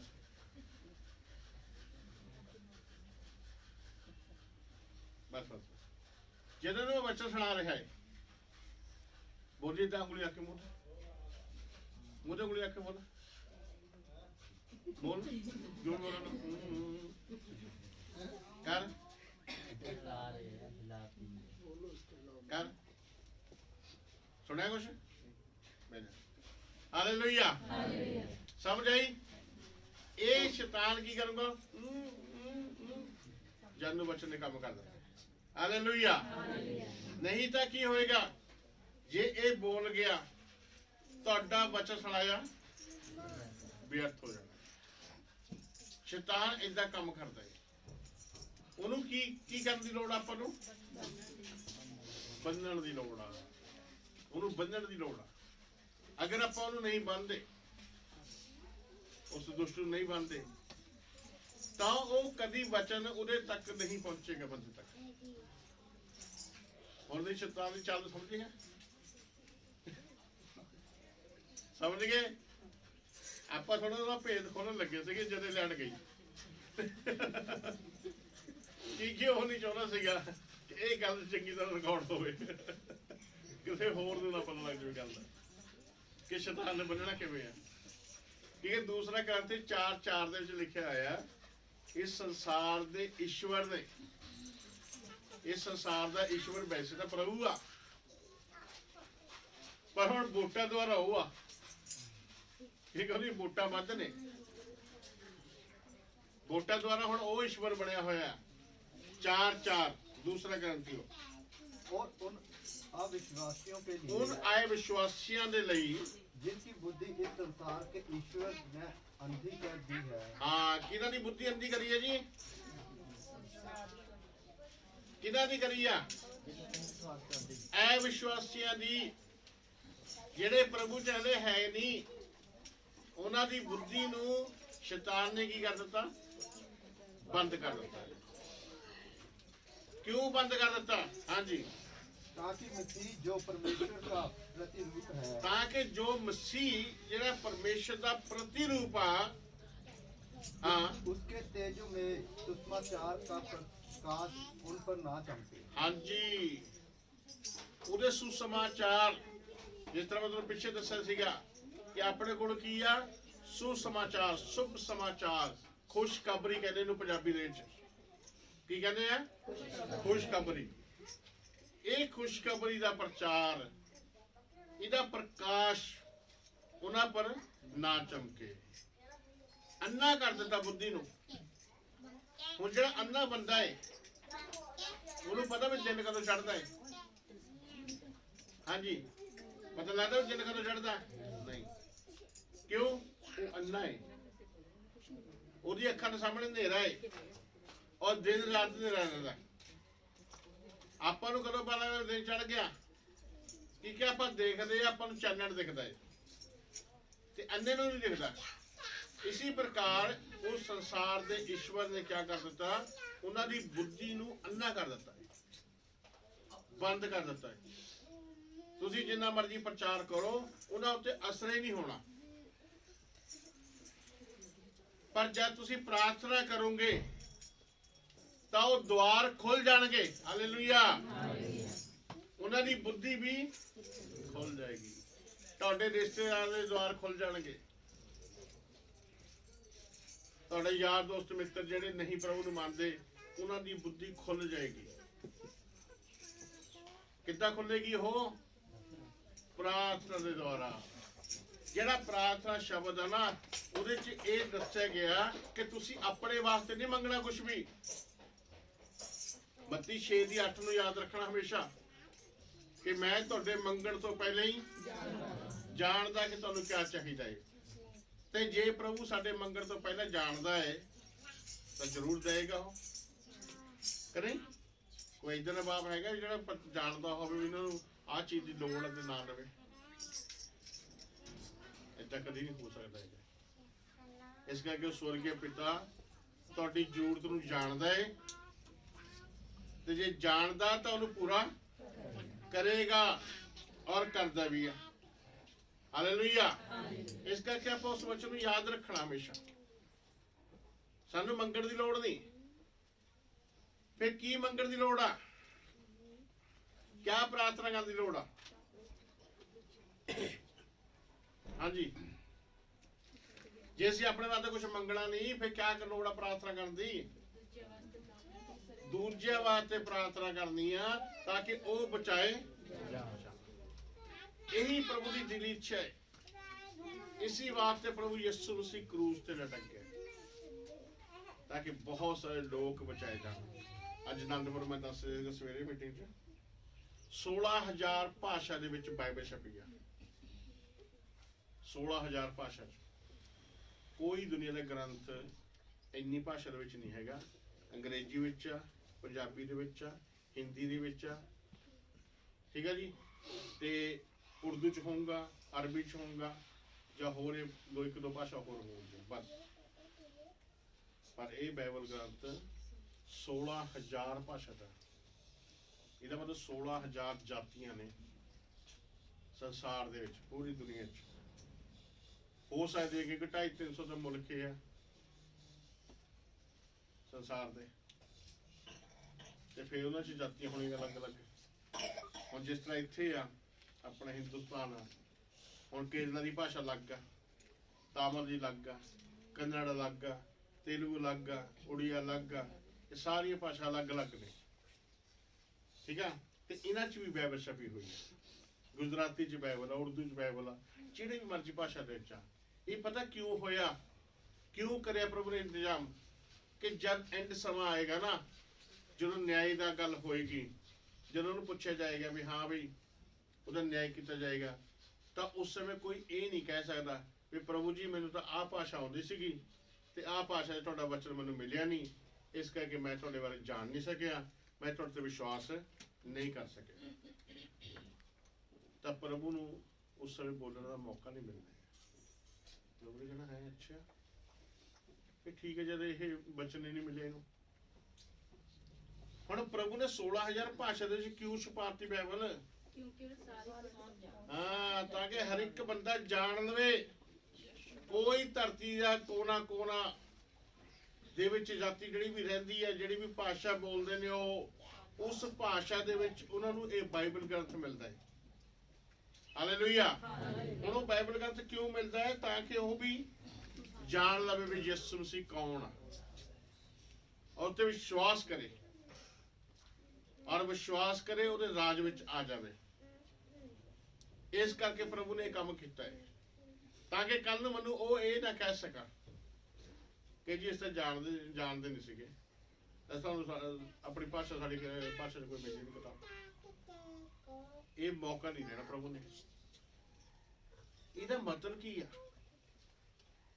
इसका मतलब की है इस गल का? कोई बोलूगा, दसूगा कोई क्या मतलब है इसका? क्यों प्रभु ने इदा किया? सब लोग बचाए जाए। ਯੈਸ, ਉਹ ਸਾਰਿਆਂ ਨੂੰ ਪਿਆਰ ਕਰਦਾ। ਇੱਕ ਵੀ ਜਾਤੀ ਉਹਨੇ ਛੱਡੀ ਨਹੀਂ ਹੈਗੀ ਜਿਹਨੂੰ ਉਹ ਪਿਆਰ ਨਹੀਂ ਸੀ ਕਰਦਾ। ਇਸ ਕਰਕੇ ਚਿੱਠੀ ਰੂਪ ਦੇ ਵਿੱਚ ਉਹਨਾਂ ਕੋਲ ਸੰਦੇਸ਼ ਪਹੁੰਚ ਗਿਆ। ਇੱਕ ਖੁਸ਼ਖਬਰੀ ਪਹੁੰਚ ਗਈ, ਹਰ ਇੱਕ ਦੇ ਕੋਲ ਪਹੁੰਚ ਗਈ ਖੁਸ਼ਖਬਰੀ। ਇਹ ਸ਼ੁਭ ਸੰਦੇਸ਼ ਹਰ ਇੱਕ ਦੇ ਕੋਲ ਪਹੁੰਚ ਗਿਆ ਵੀ ਆ ਜਾਓ, ਤੁਹਾਨੂੰ ਬੁਲਾਵਾ ਹੈ,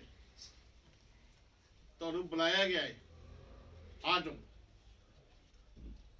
ਠੀਕ ਹੈ, ਪ੍ਰਭੂ ਸਾਰਿਆਂ ਨੂੰ ਪਿਆਰ ਕਰਦਾ ਹੈ, ਕੋਈ ਵੀ ਜਾਤੀ ਨਹੀਂ ਛੱਡੀ ਉਹਨੇ, ਸਾਰਿਆਂ ਵਾਸਤੇ ਇੰਤਜ਼ਾਮ ਕੀਤਾ ਉਹਨੇ। ਠੀਕ ਹੈ, ਮਹਾਨ ਪਰਮੇਸ਼ਰ। ਤੇ ਹੁਣ ਉਹ ਕੀ ਕਹਿੰਦਾ ਹੈ ਯਹੋਨਾ ਦੇ ਵਿੱਚ? ਫਲ ਲੈ ਕੇ ਆਓ। ਹਾਲੇਲੂਇਆ। ਰਬ ਸ਼ਿਖਾ ਰਬ ਸ਼ੰਦਾ। 6ਵੀਂ 7ਵੀਂ ਆਇਤ ਹੋਣੀ ਹੈ। रबाला रबा पूरा बशंदा रबा 15। मैं दाखलता हूँ, तुम डालियाँ हो। जो मुझ में बना रहता है और मैं उसमें, वह बहुत फलता है। क्योंकि मुझसे अलग होकर तुम कुछ भी नहीं कर सकते। हाँ। यदि कोई मुझ में बना रहे तो वह डाली के समान फेंक दिया जाता है और बना ना रहे। हाँ, बड़ा ना रहे तो वह डाली के समान फेंक दिया जाता है और सूख जाता है। हाँ। और लोग उन्हें बटोर कर आग में झोंक देते हैं। हाँ जी, उन्हें इकट्ठा करके आग दे विच ला देते। और वह जल जाती है। हाँ जी। यदि तुम मुझ में बने रहो हाँ। और मेरा वचन तुम में बना रहे। हाँ जी। तो जो चाहो मांगो और वह तुम्हारे लिए हो जाएगा। आमीन। फिर जो चाहो मंगो ਤੁਹਾਡੇ ਵਾਸਤੇ ਹੋ ਜਾਏਗਾ। ਮੰਗਣ ਤੋਂ ਪਹਿਲਾਂ ਇਹ ਦੇਖਣਾ ਹੈ ਕਿ ਤੁਸੀਂ ਪ੍ਰਭੂ ਚ ਹੈ ਜਾਂ ਨਹੀਂ, ਉਹਦਾ ਵਚਨ ਤੁਹਾਡੇ ਚ ਹੈ ਜਾਂ ਨਹੀਂ, ਇਹ ਚੈੱਕ ਕਰਨਾ ਆਪਣੇ ਆਪ ਨੂੰ। ਅਗਰ ਨਹੀਂ ਹੈ ਤਾਂ ਹੋਣਾ ਚਾਹੀਦਾ ਹੈ। ਅਗਰ ਤੁਸੀਂ ਪ੍ਰਭੂ ਚ ਨਹੀਂ ਹੈਗੇ ਤਾਂ ਤੁਹਾਨੂੰ ਪ੍ਰਭੂ ਚ ਹੋਣਾ ਚਾਹੀਦਾ। ਫਿਰ ਕੀ ਹੋਊਗਾ? ਜੋ ਤੁਸੀਂ ਮੰਗੋਗੇ ਉਹ ਤੁਹਾਡੇ ਵਾਸਤੇ ਕੀ ਮੰਗੋਗੇ? ਤੁਸੀਂ ਅੱਜ ਤੋਂ ਬਾਅਦ ਕੀ ਮੰਗੋਗੇ? ਹਾਂਜੀ, ਸੁਣਿਆ ਨਹੀਂ ਪਹਿਲੇ ਕਹਿੰਦੇ ਕੀ ਮੰਗੋਗੇ? ਫਲ ਮੰਗੋਗੇ, ਹੈਨਾ? ਤੇ ਹੁਣ 8ਵੀਂ ਆਇਤ ਕੀ ਕਹਿੰਦੀ ਆ? मेरे पिता की महिमा इसी से ਮੇਰੇ ਪਿਤਾ ਦੀ ਮਹਿਮਾ ਇਸੀ ਤੋਂ ਹੋਣੀ ਆ कि तुम बहुत सा फल लाओ। ਹਾਂ, ਤੁਸੀਂ ਬਹੁਤ ਸਾਰਾ ਫਲ ਲਿਆਓ। ਪ੍ਰਭੂ ਯਿਸੂ ਕਹਿੰਦਾ ਤੁਸੀਂ ਮੰਗੋਗੇ ਜੋ ਤੁਹਾਨੂੰ ਮਿਲ ਜਾਏਗਾ। ਇਸ ਕਰਕੇ ਤੁਸੀਂ ਹੁਣ ਕੀ ਕਰਨਾ? ਬਹੁਤਾ ਫਲ ਲੈ ਕੇ ਆਉਣਾ ਹੈ। ਮੇਰੇ ਪਿਤਾ ਦੀ ਮਹਿਮਾ ਇਸੀ ਦੇ ਵਿੱਚ ਆ। ਹਾਂ, तब ही तुम मेरे चेले ठहरो। ਹਾਂਜੀ, ਕਹਿੰਦਾ ਮੇਰੇ ਪਿਤਾ ਦੀ ਮਹਿਮਾ ਵੀ ਇਸੀ ਗੱਲ ਦੇ ਵਿੱਚ ਆ ਔਰ ਤੁਸੀਂ ਮੇਰੇ ਚੇਲੇ ਵੀ ਠਹਿਰੋ। ਜੇ ਆਪਾਂ ਕਹਿੰਦੇ ਅਸੀਂ ਪ੍ਰਭੂ ਯਿਸੂ ਦੇ ਚੇਲੇ ਆ ਤੇ ਫਲ ਨਹੀਂ ਲੈ ਕੇ ਆਉਂਦੇ ਤਾਂ ਇਹਦਾ ਮਤਲਬ ਆਪਾਂ ਚੇਲੇ ਨਹੀਂ ਹੈਗੇ। ਫਲ ਲਿਆਉਣ ਵਾਲੇ ਨੂੰ ਉਹ ਚੇਲਾ ਕਹਿੰਦਾ ਹੈ ਔਰ ਫਲ ਲਿਆਉਣਾ ਬਹੁਤ ਜ਼ਰੂਰੀ ਆ, ਤਾਂ ਹੀ ਆਪਾਂ ਬਚ ਸਕਦੇ ਹਾਂ। 2 ਬੱਚੇ ਫਟਾਫਟ ਹੋਰ ਪੜ੍ਹ ਦਿਓ। ਹਿਜ਼ਕੀਏਲ ਦੀ ਕਿਤਾਬ ਦਾ 22-30 ਔਰ 3-17 ਤੋਂ 21। ਕਿਉਂ ਸਾਨੂੰ ਫਲ ਲਿਆਉਣ ਦੀ ਲੋੜ ਆ? 22-30। मैंने उनमें ऐसा मनुष्य ढूंढना चाहा ਪ੍ਰਭੂ ਕਹਿੰਦਾ ਮੈਂ ਉਹਨਾਂ 'ਚ ਏਦਾਂ ਦਾ ਮਨੁੱਖ ਲੱਭਣਾ ਚਾਹਿਆ, ਢੂੰਡਣਾ ਚਾਹਿਆ जो बाड़े को सुधारे ਜਿਹੜਾ ਬਾੜੇ ਨੂੰ ਸੁਧਾਰ ਦੇਵੇ। और देश के निमित्त नाके में मेरे सामने ऐसा खड़ा हो ਹਾਂ, कि मुझे उसको नाश ना करना पड़े। ਆਮੀਨ। ਮੈਨੂੰ ਉਹਨੂੰ ਨਾਸ਼ ਨਾ ਕਰਨਾ ਪਵੇ। ਕਹਿੰਦਾ ਮੈਂ ਏਦਾਂ ਦਾ ਮਨੁੱਖ ਲੱਭਣਾ ਚਾਹਿਆ ਜਿਹੜਾ ਬਾੜੇ ਨੂੰ ਸੁਧਾਰ ਦੇਵੇ। ਬਾੜੇ ਨੂੰ ਕਿਉਂ ਸੁਧਾਰਨਾ ਹੈ? ਕਿਉਂਕਿ ਸ਼ੈਤਾਨ ਉਸ ਬਾੜੇ ਦੇ ਟੁੱਟੇ ਹੋਏ ਦਾ ਫਾਇਦਾ ਉਠਾਉਂਦਾ ਹੈ। ਬਾੜਾ ਟੁੱਟਣ ਦਾ ਮਤਲਬ ਪਤਾ ਕੀ ਹੈ? ਹਾਂਜੀ, ਬਾੜਾ ਟੁੱਟਣ ਦਾ ਮਤਲਬ ਬਚਨ ਤੋੜਨਾ। ਤੇ ਕਹਿੰਦਾ ਮੈਨੂੰ ਇਦਾਂ ਦਾ ਮੈਂ ਲੱਭਣਾ ਚਾਹਿਆ ਜਿਹੜਾ ਉਸ ਬਾੜੇ ਨੂੰ ਸੁਧਾਰ ਦੇਵੇ ਜਿੱਥੋਂ ਬਚਨ ਟੁੱਟ ਰਿਹਾ ਹੈ। ਉਹਨੂੰ ਸੁਧਾਰ ਕਰ ਦੇਵੇ ਤਾਂ ਕਿ ਉਹ ਵਚਨ ਨਾ ਟੁੱਟੇ। ਵਚਨ ਨਾ ਟੁੱਟੇ ਦਾ ਮਤਲਬ ਬਾੜਾ ਨਾ ਟੁੱਟੇ, ਠੀਕ ਹੈ। ਔਰ ਉਸ ਦੇਸ਼ ਦੇ ਔਰ ਮੇਰੇ ਇੱਕ ਨਾਕਾ ਹੈ ਗੱਬੇ, ਜਿਹਨੂੰ ਆਪਾਂ ਬਾਰਡਰ ਲਾਈਨ ਕਹਿੰਦੇ ਆ। ਕਹਿੰਦਾ ਉੱਥੇ ਉਹ ਖੜਾ ਹੋ ਜਾਵੇ, ਸਿਫਾਰਿਸ਼ ਕਰੇ ਤਾਂ ਕਿ ਉਸ ਦੇਸ਼ ਨੂੰ ਮੈਨੂੰ ਨਾਸ਼ ਕਰਨਾ ਨਾ ਪਵੇ। ਇਹਦਾ ਮਤਲਬ ਕਹਿੰਦਾ ਮੇਰੀ ਇੱਛਾ ਨਹੀਂ ਹੈਗੀ ਨਾਸ਼ ਕਰਨ ਦੀ। ਪ੍ਰਭੂ ਕਹਿੰਦਾ ਮੈਨੂੰ ਨਾਸ਼ ਕਰਨ ਦੀ ਇੱਛਾ ਨਹੀਂ ਹੈਗੀ, ਪਰ ਮੈਨੂੰ ਕੋਈ ਏਦਾਂ ਦਾ ਚਾਹੀਦਾ ਹੈ ਜਿਹੜਾ ਉਹਨਾਂ ਵਾਸਤੇ ਸਿਫਾਰਿਸ਼ ਕਰੇ। ਆਮੀਨ, ਹਾਲੇਲੂਇਆ।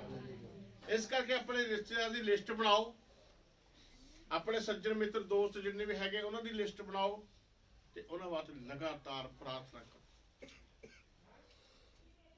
ਸਮਝਾਈ? ਪ੍ਰਾਰਥਨਾ ਕਰੋ।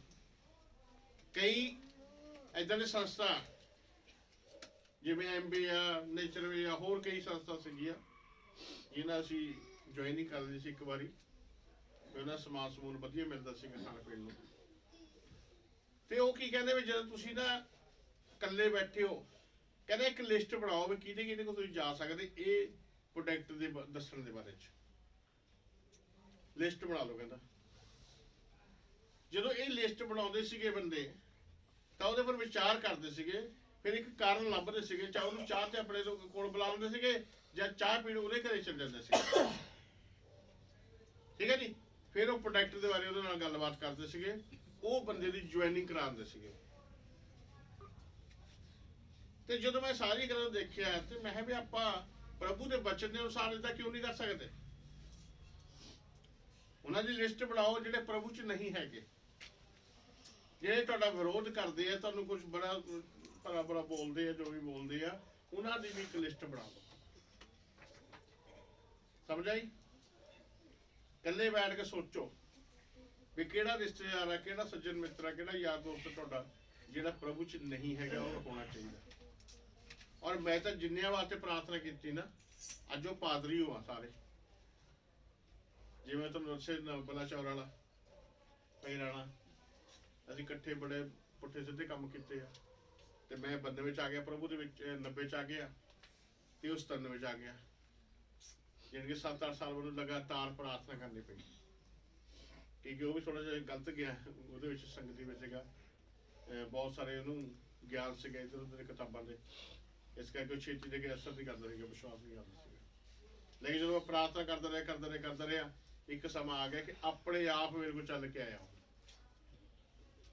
ਕਦੋਂ ਚੱਲ ਕੇ ਆਇਆ? ਜਦੋਂ ਉਹਦੇ ਫੇਫੜੇ ਖਤਮ ਹੋ ਗਏ। ਉਹਨੂੰ TB ਸੀਗੀ ਬਚਪਨ ਤੋਂ ਹੀ। ਉਸ ਸਮੇਂ ਇੰਨਾ ਜ਼ੋਰ ਫੜ ਗਈ ਕਿ ਰਜਿੰਦਰਾ ਹਸਪੀਟਲ ਪਟਿਆਲੇ ਵਿੱਚ ਦਾਖਲ ਸੀ ਉਹ। ਉੱਥੇ ਡਾਕਟਰ 4.5 ਲੱਖ ਰੁਪਏ ਮੰਗਿਆ ਸੀਗਾ, 4.5 ਲੱਖ ਰੁਪਈਆ।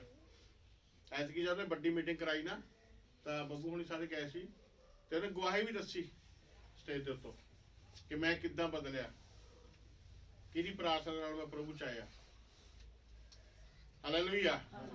ਤੇ ਜਦੋਂ ਉਹਨੇ ਉੱਥੇ 4.5 ਲੱਖ ਮੰਗਿਆ ਤੇ ਉਹਦੇ ਡੈਡੀ ਨੇ ਸੋਚਿਆ ਵੀ ਆਪਾਂ ਮਕਾਨ ਵੇਚ ਦਿੰਦੇ ਆ। ਉਹਨਾਂ ਦਾ ਨਵਾਂ ਸ਼ਹਿਰ ਮਕਾਨ ਸੀਗਾ ਵਧੀਆ, ਵੀ ਉਹਨੂੰ ਵੇਚਦਾ ਕਿ ਕਿਆ ਕਰਨਾ ਹੋ, ਵੀ ਪੈਸੇ ਲਾ ਲਾਂਗੇ। ਪਰ ਡਾਕਟਰ ਕਹਿੰਦਾ ਗਰੰਟੀ ਕੋਈ ਨਹੀਂ, 4.5 ਲੱਖ ਰੁਪਏ ਦਾ ਆਪਰੇਸ਼ਨ ਹੋਊਗਾ, ਫੇਫੜੇ ਨਵੇਂ ਪੈ ਜਾਊਗਾ, ਇਹ ਹੋ ਜਾਊਗਾ ਉਹ ਹੋ ਜਾਊਗਾ, ਪਰ ਗਰੰਟੀ ਕੋਈ ਨਹੀਂ ਵੀ ਅੱਗੇ ਕੰਮ ਕਰਨਗੇ ਨਹੀਂ ਕਰਨਗੇ। ਫਿਰ ਇਹਦੇ ਦਿਮਾਗ 'ਚ ਕਿਆ ਆਇਆ ਵੀ ਜੇ ਕੁਝ ਨਾ ਬਣਿਆ ਤੇ ਘਰ ਵੀ ਸਾਡੇ ਹੱਥੋਂ ਨਿਕਲ ਜਾਣਾ ਹੈ। ਤਾਂ ਕੀ ਹੋਇਆ, ਪਟਿਆਲੇ ਸਵੇਰੇ ਉੱਠਿਆ, ਰਾਤ ਨੂੰ ਸੋਚਦਾ ਰਿਹਾ, ਮੇਰੇ ਬਾਰੇ ਚ ਸੋਚਦਾ ਰਿਹਾ ਕਿ ਉਹ ਕਹਿੰਦੇ ਹੁੰਦੇ ਸੀਗੇ ਵੀ ਤੂੰ ਆ ਜਾ, ਚੰਗਾਈ ਹੋ ਜਾਂਦੀ ਆ, ਹੋ ਜਾਂਦਾ, ਜੋ ਵੀ ਵਚਨ ਮੈਂ ਦੱਸਦਾ ਹੁੰਦਾ ਸੀ ਉਹਨੂੰ। ਜਦ ਵੀ ਅਸੀਂ ਮਿਲਣਾ ਬਹਿਸ ਹੋਣੀ ਸਾਡੀ ਪੂਰੀ, ਉਹਨੇ ਕਿਸੇ ਨੂੰ ਫੜ ਲੈਣਾ, ਇੱਕ ਨਿਰੰਕਾਰੀ ਸੀਗੇ ਤੇ ਉਹਨੇ ਆਪਣੀ ਬਹਿਸ ਕਰੀ ਜਾਣੀ, ਫਿਰ ਮੈਂ ਆਪਣਾ ਬੱਚਾ ਦੱਸੀ ਜਾਣਾ ਉਹਨੂੰ, ਪਰ ਉਹ ਗੱਲ ਨਹੀਂ ਸੀ ਬਣਦੀ ਹੈਗੀ। ਇੱਕ ਯਾਰ ਦੋਸਤ ਸੀਗੇ, ਇਸ ਕਰਕੇ ਉਹ ਜ਼ਿਆਦਾ ਅਸਰ ਨਹੀਂ ਸੀ ਹੁੰਦਾ ਕਿ ਛੇਤੀ।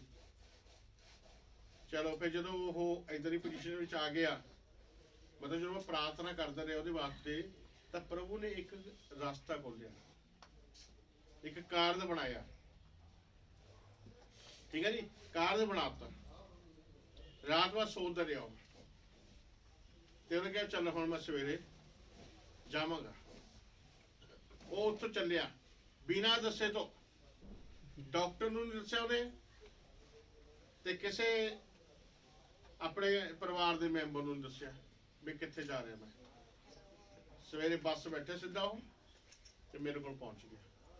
ਤੇ ਬੱਸ ਦੇ ਵਿੱਚ ਆਉਂਦਾ ਆਉਂਦਾ ਉਹ ਪ੍ਰਾਰਥਨਾ ਕਰ ਰਿਹਾ, ਏਦਾਂ ਹੀ ਪ੍ਰਾਰਥਨਾ ਆਉਂਦੀ ਨਹੀਂ, ਉਹਦੇ ਐਵੇਂ ਹੀ ਪ੍ਰਾਰਥਨਾ ਕਰ ਰਿਹਾ ਉਹ ਕਿ ਪ੍ਰਭੂ ਜੀ ਮੈਨੂੰ ਨਹੀਂ ਪਤਾ, ਮੈਂ ਸੁਣਿਆ ਹੈਗਾ ਵੀ ਤੁਸੀਂ ਜਿਉਂਦੇ ਪਰਮੇਸ਼ਰ ਹੋ, ਮੈਨੂੰ ਨਹੀਂ ਹਾਲੇ ਪਤਾ ਵੀ ਤੁਸੀਂ ਜਿਉਂਦੇ ਹੈ ਜਾਂ ਨਹੀਂ ਹੈ, ਪਰ ਮੈਂ ਤੁਹਾਨੂੰ ਜਿਉਂਦੇ ਤਾਂ ਮੰਨੂਗਾ ਜੇ ਉਹ ਭਾਈ ਮੈਨੂੰ ਘਰੇ ਮਿਲ ਜਾਵੇ, ਵੀ ਨਹੀਂ ਤਾਂ ਜ਼ਿਆਦਾਤਰ ਉਹ ਬਾਹਰ ਹੀ ਹੁੰਦੇ ਟੂਰ ਤੇ।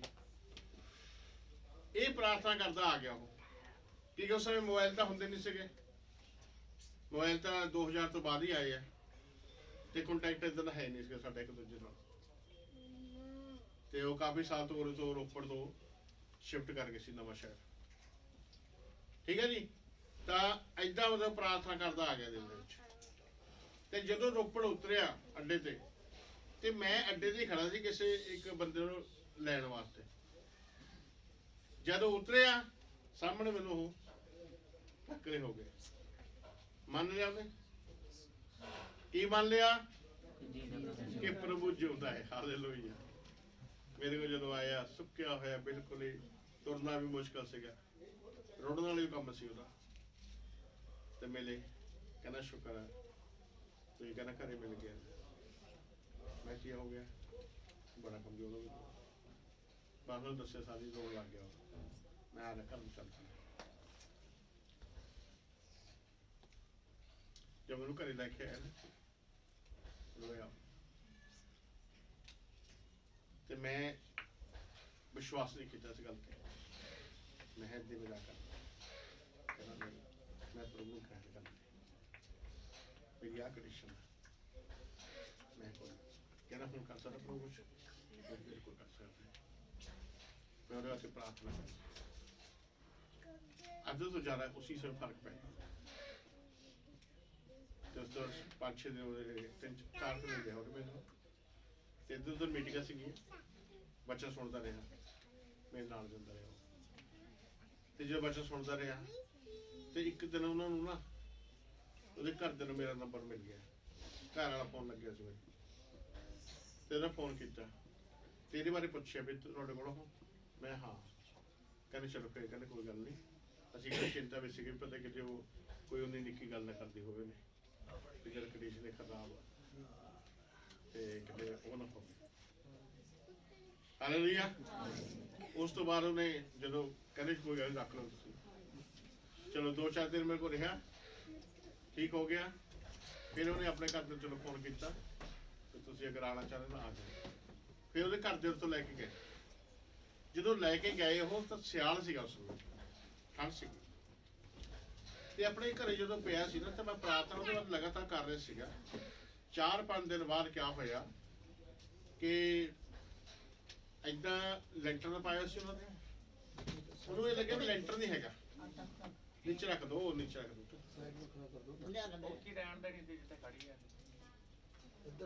ਹਾਂ ਕੋਈ ਨਹੀਂ ਚੱਲ। ਹਾਲੇਲੂਇਆ। ਤਾਂ ਉਹਨੂੰ ਛੱਤ ਨਹੀਂ ਦਿਖੀ, ਇੱਕ ਅੱਗ ਦਾ ਗੋਲਾ ਆ ਉੱਪਰ, ਉਹਦੇ ਤਾਂ ਛਾਤੀ ਨਾਲ ਵੱਜਿਆ ਤੇ ਵਾਪਸ ਮੁੜ ਬਸ ਤੇੜੀਆਂ ਪੈ ਗਈਆਂ, ਉਹਨੂੰ ਪਸੀਨੋ ਪਸੀਨੀ ਹੋ ਗਿਆ। ਉਹਨੇ ਆਪਣੇ ਘਰ ਉਠਾ ਲਿਆ, ਕਹਿੰਦੇ ਪੱਖਾ ਲਾਓ। ਕਹਿੰਦੀ ਪੱਖਾ ਤਾਂ ਤਾਰਿਆ ਹੋਇਆ, ਪਰ ਤਾਰੇ ਹੋਏ ਆ। ਕਹਿੰਦੀ ਦੂਜੀ ਪੱਖਾ ਮਾਰ ਦਿੰਦੇ, ਦੇਖਿਆ ਗਰਮੀ ਗਰਮੀ ਪੱਖਾ ਮਾਰ ਚੱਲ ਮਾਰੀ ਉਹਨੂੰ, ਤੇ ਉਹ ਡਰ ਗਿਆ ਬਹੁਤ। ਵੀ ਕਿਆ ਹੋ ਗਿਆ ਸੀ? ਤੇ ਚਲੋ ਥੋੜਾ ਜਿਹਾ ਉਹਨੂੰ ਸ਼ਾਂਤੀ ਜਾਈ, ਲੇਟ ਕੇ ਸੌਂ ਗਿਆ। ਜਦੋਂ ਸਵੇਰੇ ਉੱਠਿਆ ਬਸ ਛਾਲ ਮਾਰ ਕੇ ਉੱਠੇ, ਜਿਹੜਾ ਆਮ ਬੰਦਾ ਉੱਠਦਾ ਹੁੰਦਾ। ਖਤਮ ਹੋ ਗਈ ਟੀਵੀ ਦੀ ਬਿਮਾਰੀ ਬਿਲਕੁਲ। ਅੱਜ ਜਦੋਂ ਵੀ ਗਵਾਹੀ ਦਿੰਦਾ ਨਾ, ਉਹਨਾਂ ਕੋਲ ਦੋਨੇ ਰਿਪੋਰਟਾਂ ਨੇ, ਟੀਵੀ ਹਾਈ ਲੈਵਲ ਤੇ ਸੀ ਉਹ ਵੀ ਰਿਪੋਰਟ ਆ, ਤੇ ਦੁਬਾਰਾ ਫਿਰ ਗੁਲਾਬ ਦੀ ਹਸਪੀਟਲ ਜਲੰਧਰ ਦੇ ਵਿੱਚ ਬਹੁਤ ਬੜਾ ਟੀਵੀ ਦਾ ਹਸਪੀਟਲ ਆ, ਉੱਤੇ ਚੈੱਕ ਕਰਾਇਆ ਉਹਨਾਂ ਨੇ। ਤੇ ਚੈੱਕ ਕਰਾਇਆ, ਉਹ ਕਹਿੰਦਾ 1% ਵੀ ਟੀਵੀ ਦੀ ਬਿਮਾਰੀ ਨਹੀਂ ਹੈਗੀ। ਡਾਕਟਰ ਸਾਹਿਬ ਉਹਨੂੰ ਆਪਣੇ ਡੈਡੀ ਨੂੰ ਕਿਹਾ ਵੀ ਜੇ ਤੁਸੀਂ ਕਰਵਾਉਣੀ ਹੈ ਤਾਂ ਛੱਡ ਦਿਓ। ਹਾਲੇਲੂਇਆ। ਉਹ ਵੀ ਰਿਪੋਰਟਾਂ ਨੇ। ਹਾਲੇਲੂਇਆ। ਇਤਨਾ ਮਹਾਨ ਪਰਮੇਸ਼ਰ ਆ, ਉਹ ਸਭ ਕੁਝ ਕਰ ਸਕਦਾ। ਜਦੋਂ ਉਹਦੇ ਬੱਚੇ ਨੂੰ ਪ੍ਰਾਰਥਨਾ ਕਰੀ ਦੇਖੋ, ਤੇ ਅੱਜ ਉਹ ਪਾਦਰੀ ਆ ਔਰ ਬਹੁਤ ਵੱਡੀ ਕਲੀਸਿਆ ਦਾ ਕੋਲ ਔਰ ਆਪਣੇ ਚਰਚ ਬਣਾਇਆ, ਸਭ ਕੁਝ ਠੀਕ ਠਾਕ ਪਰਮੇਸ਼ਰ ਨੂੰ ਆਸ਼ੀਰਵਾਦ ਦਿੱਤੀ। ਇਸ ਕਰਕੇ ਮੈਂ ਤੁਹਾਨੂੰ ਕਹਿੰਦਾ ਵੀ ਜੇ ਤੁਸੀਂ ਪ੍ਰਾਰਥਨਾ ਕਰੋਗੇ ਕਿਸੇ ਵਾਸਤੇ ਤਾਂ ਉਹ ਵਿਅਰਥ ਨਹੀਂ ਠਹਿਰੇਗੀ, ਉਹਦਾ ਰਿਜ਼ਲਟ ਆਏਗਾ। ਤਾਂ ਇੱਕ ਬੱਚਾ ਹੋਰ ਪੜ੍ਹ ਦਿਓ, ਪੂਰਾ ਕਰ ਦੇਣਾ ਜਿਹੜਾ ਮੈਂ ਕੱਢਿਆ ਸੀ ਦੁਬਾਰਾ ਬੋਲਿਆ ਸੀਗਾ, ਜਲਦੀ ਜਰਾ।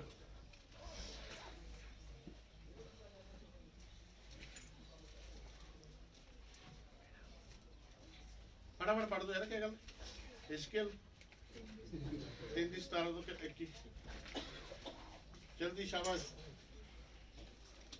हे मनुष्य के संतान, हाँ, मैंने तुझे इस्राएल के घराने के लिए पहरुआ नियुक्त किया है। कहना पहरुआ नियुक्त किया मैं। पहरुआ, सॉरी, पहरुआ का मतलब क्या होता है? पहरा देने वाला। ते पहरा देने वाले क्या कहते हैं? जागते रहो, मेरे तरह देखो, है ना? हालेलुया। तो यीशु मसीह ने किन्ने बारी कहा है गल? मत्ती 26:41 ते लूका 21:34-36 ये दो वचन ने की कहा? जागते रहो और प्रार्थना करते रहो ताकि तुसी परीक्षा विच ना पवो। लूका च कहा जागते रहो और प्रार्थना करते रहो ताकि तुसी आने वाली घटनावां तो, आने वाली मुसीबतां तो बच सको और प्रभु यीशु दे सामने खड़े होने दे योग बन सको। इस करके हो जाएगा। तां की है पहरुआ नियुक्त किया किस वास्ते? तो मेरे मुंह की बात सुनकर उन्हें मेरी ओर से चेतावनी देना। मूंह दी गल सुन के हुण मैं जिहड़ा वचन बोल रहा मैनूं कौन दस रहा है गल? कौन दस रहा? पवित्र आत्मा। हालेलुया। मेरी अगुवाई कर रहे हो, लिखते नहीं कुछ भी मेरे को। पवित्र आत्मा है ना, कहता मेरे मुंह की गल सुन के तू उन्होंने दसना है। हाँ, जब मैं दुष्ट से कहूँ हाँ। तू निश्चय मरेगा, तू मनुष्य दुष्ट को कहूंगा तू जरूर मरूंगा, और यदि तू उसको ना चिताए और जे तू ना चताए उन्हें समझाए ना, और ना दुष्ट से ऐसी बात कहे जिससे कि वह सचेत हो ना तू इधर ही गल कहे भी जी तू सचेत हो जावे, बच जावे, वो तौबा कर लवे और अपना दुष्ट मार्ग छोड़कर जीवित रहे, हाँ, तो वह दुष्ट अपने अधर्म में फंसा हुआ मरेगा, कहता अपने धर्म दे विच फसिया होया मरेगा, परंतु उसके खून का लेखा मैं तुझे से लूंगा। हाँ जी, उहदे खून दा लेखा मैं तेरे तो लाऊंगा। हालेलुया। जे कोई बंदा तुहानू पता कि ये प्रभु च नहीं हैगा, इहनू प्रभु च होना चाहिदा और तुसी उहनू नहीं दस्सिया, तुसी उहनू दस्सिया नहीं, उसी हालत दे विचों मर गया ਜਾਂ ਕੋਈ ਵੀ ਗੱਲ ਉਹਦਾ ਹੋਗੀ ਤਾਂ ਉਹਦੇ ਖੂਨ ਦਾ ਲੇਖਾ ਪ੍ਰਭੂ ਨੇ ਧੋਤੋਂ ਲੈਣਾ ਹੈ। ਅੱਗੇ पर यदि तू दुष्ट को चिताए ਪਰ ਜੇ ਤੁਸੀਂ ਦੁਸ਼ਟ ਨੂੰ ਦੱਸ ਦਿੱਤਾ और वह अपनी दुष्टता और दुष्ट मार्ग से ना फिरे, ਨਾ ਫਿਰੇ तो वह तो अपने अधर्म में फंसा हुआ मर जाएगा, मरेगा, परंतु तू अपने प्राणों को बचाएगा। ਹਾਂ ਪਰ ਤੂੰ ਆਪਣੀ ਜਾਨ ਨੂੰ ਬਚਾ ਲੂੰਗਾ। ਸਮਝ ਆਈ? ਜੇ ਤੁਸੀਂ ਪਾਪੀ ਨੂੰ ਉਹਦੇ ਵਾਸਤੇ ਪ੍ਰਾਰਥਨਾ ਨਹੀਂ ਕਰੀ, ਉਹਨੂੰ ਦੱਸਿਆ ਨਹੀਂ, ਉਹ ਤਾਂ ਮਰੇਗਾ ਹੀ ਮਰੇਗਾ। ਪਰ ਲੇਖਾ ਕਿਹਨੂੰ ਲਾਉਂਗਾ ਮੈਂ? ਹਾਂ, ਲੇਖਾ ਤੁਹਾਡੇ ਤੋਂ ਲਾਉਂਗਾ ਮੈਂ। ਐਦੇ ਧਰਮੀ ਬਾਰੇ ਆ ਅੱਗੇ ਪੜਾਂਗੇ ਆਪਾਂ। ਚਲੋ, ਜੇ ਕਹਿੰਦਾ ਵਿਸ਼ਵਾਸੀ ਗਲਤੀ ਕਰੇ ਔਰ ਵਿਸ਼ਵਾਸੀ ਨੂੰ ਨਾ ਦੱਸੇ ਤਾਂ ਉਹ ਵਿਸ਼ਵਾਸੀ ਮਰੇਗਾ ਫਸ ਕੇ।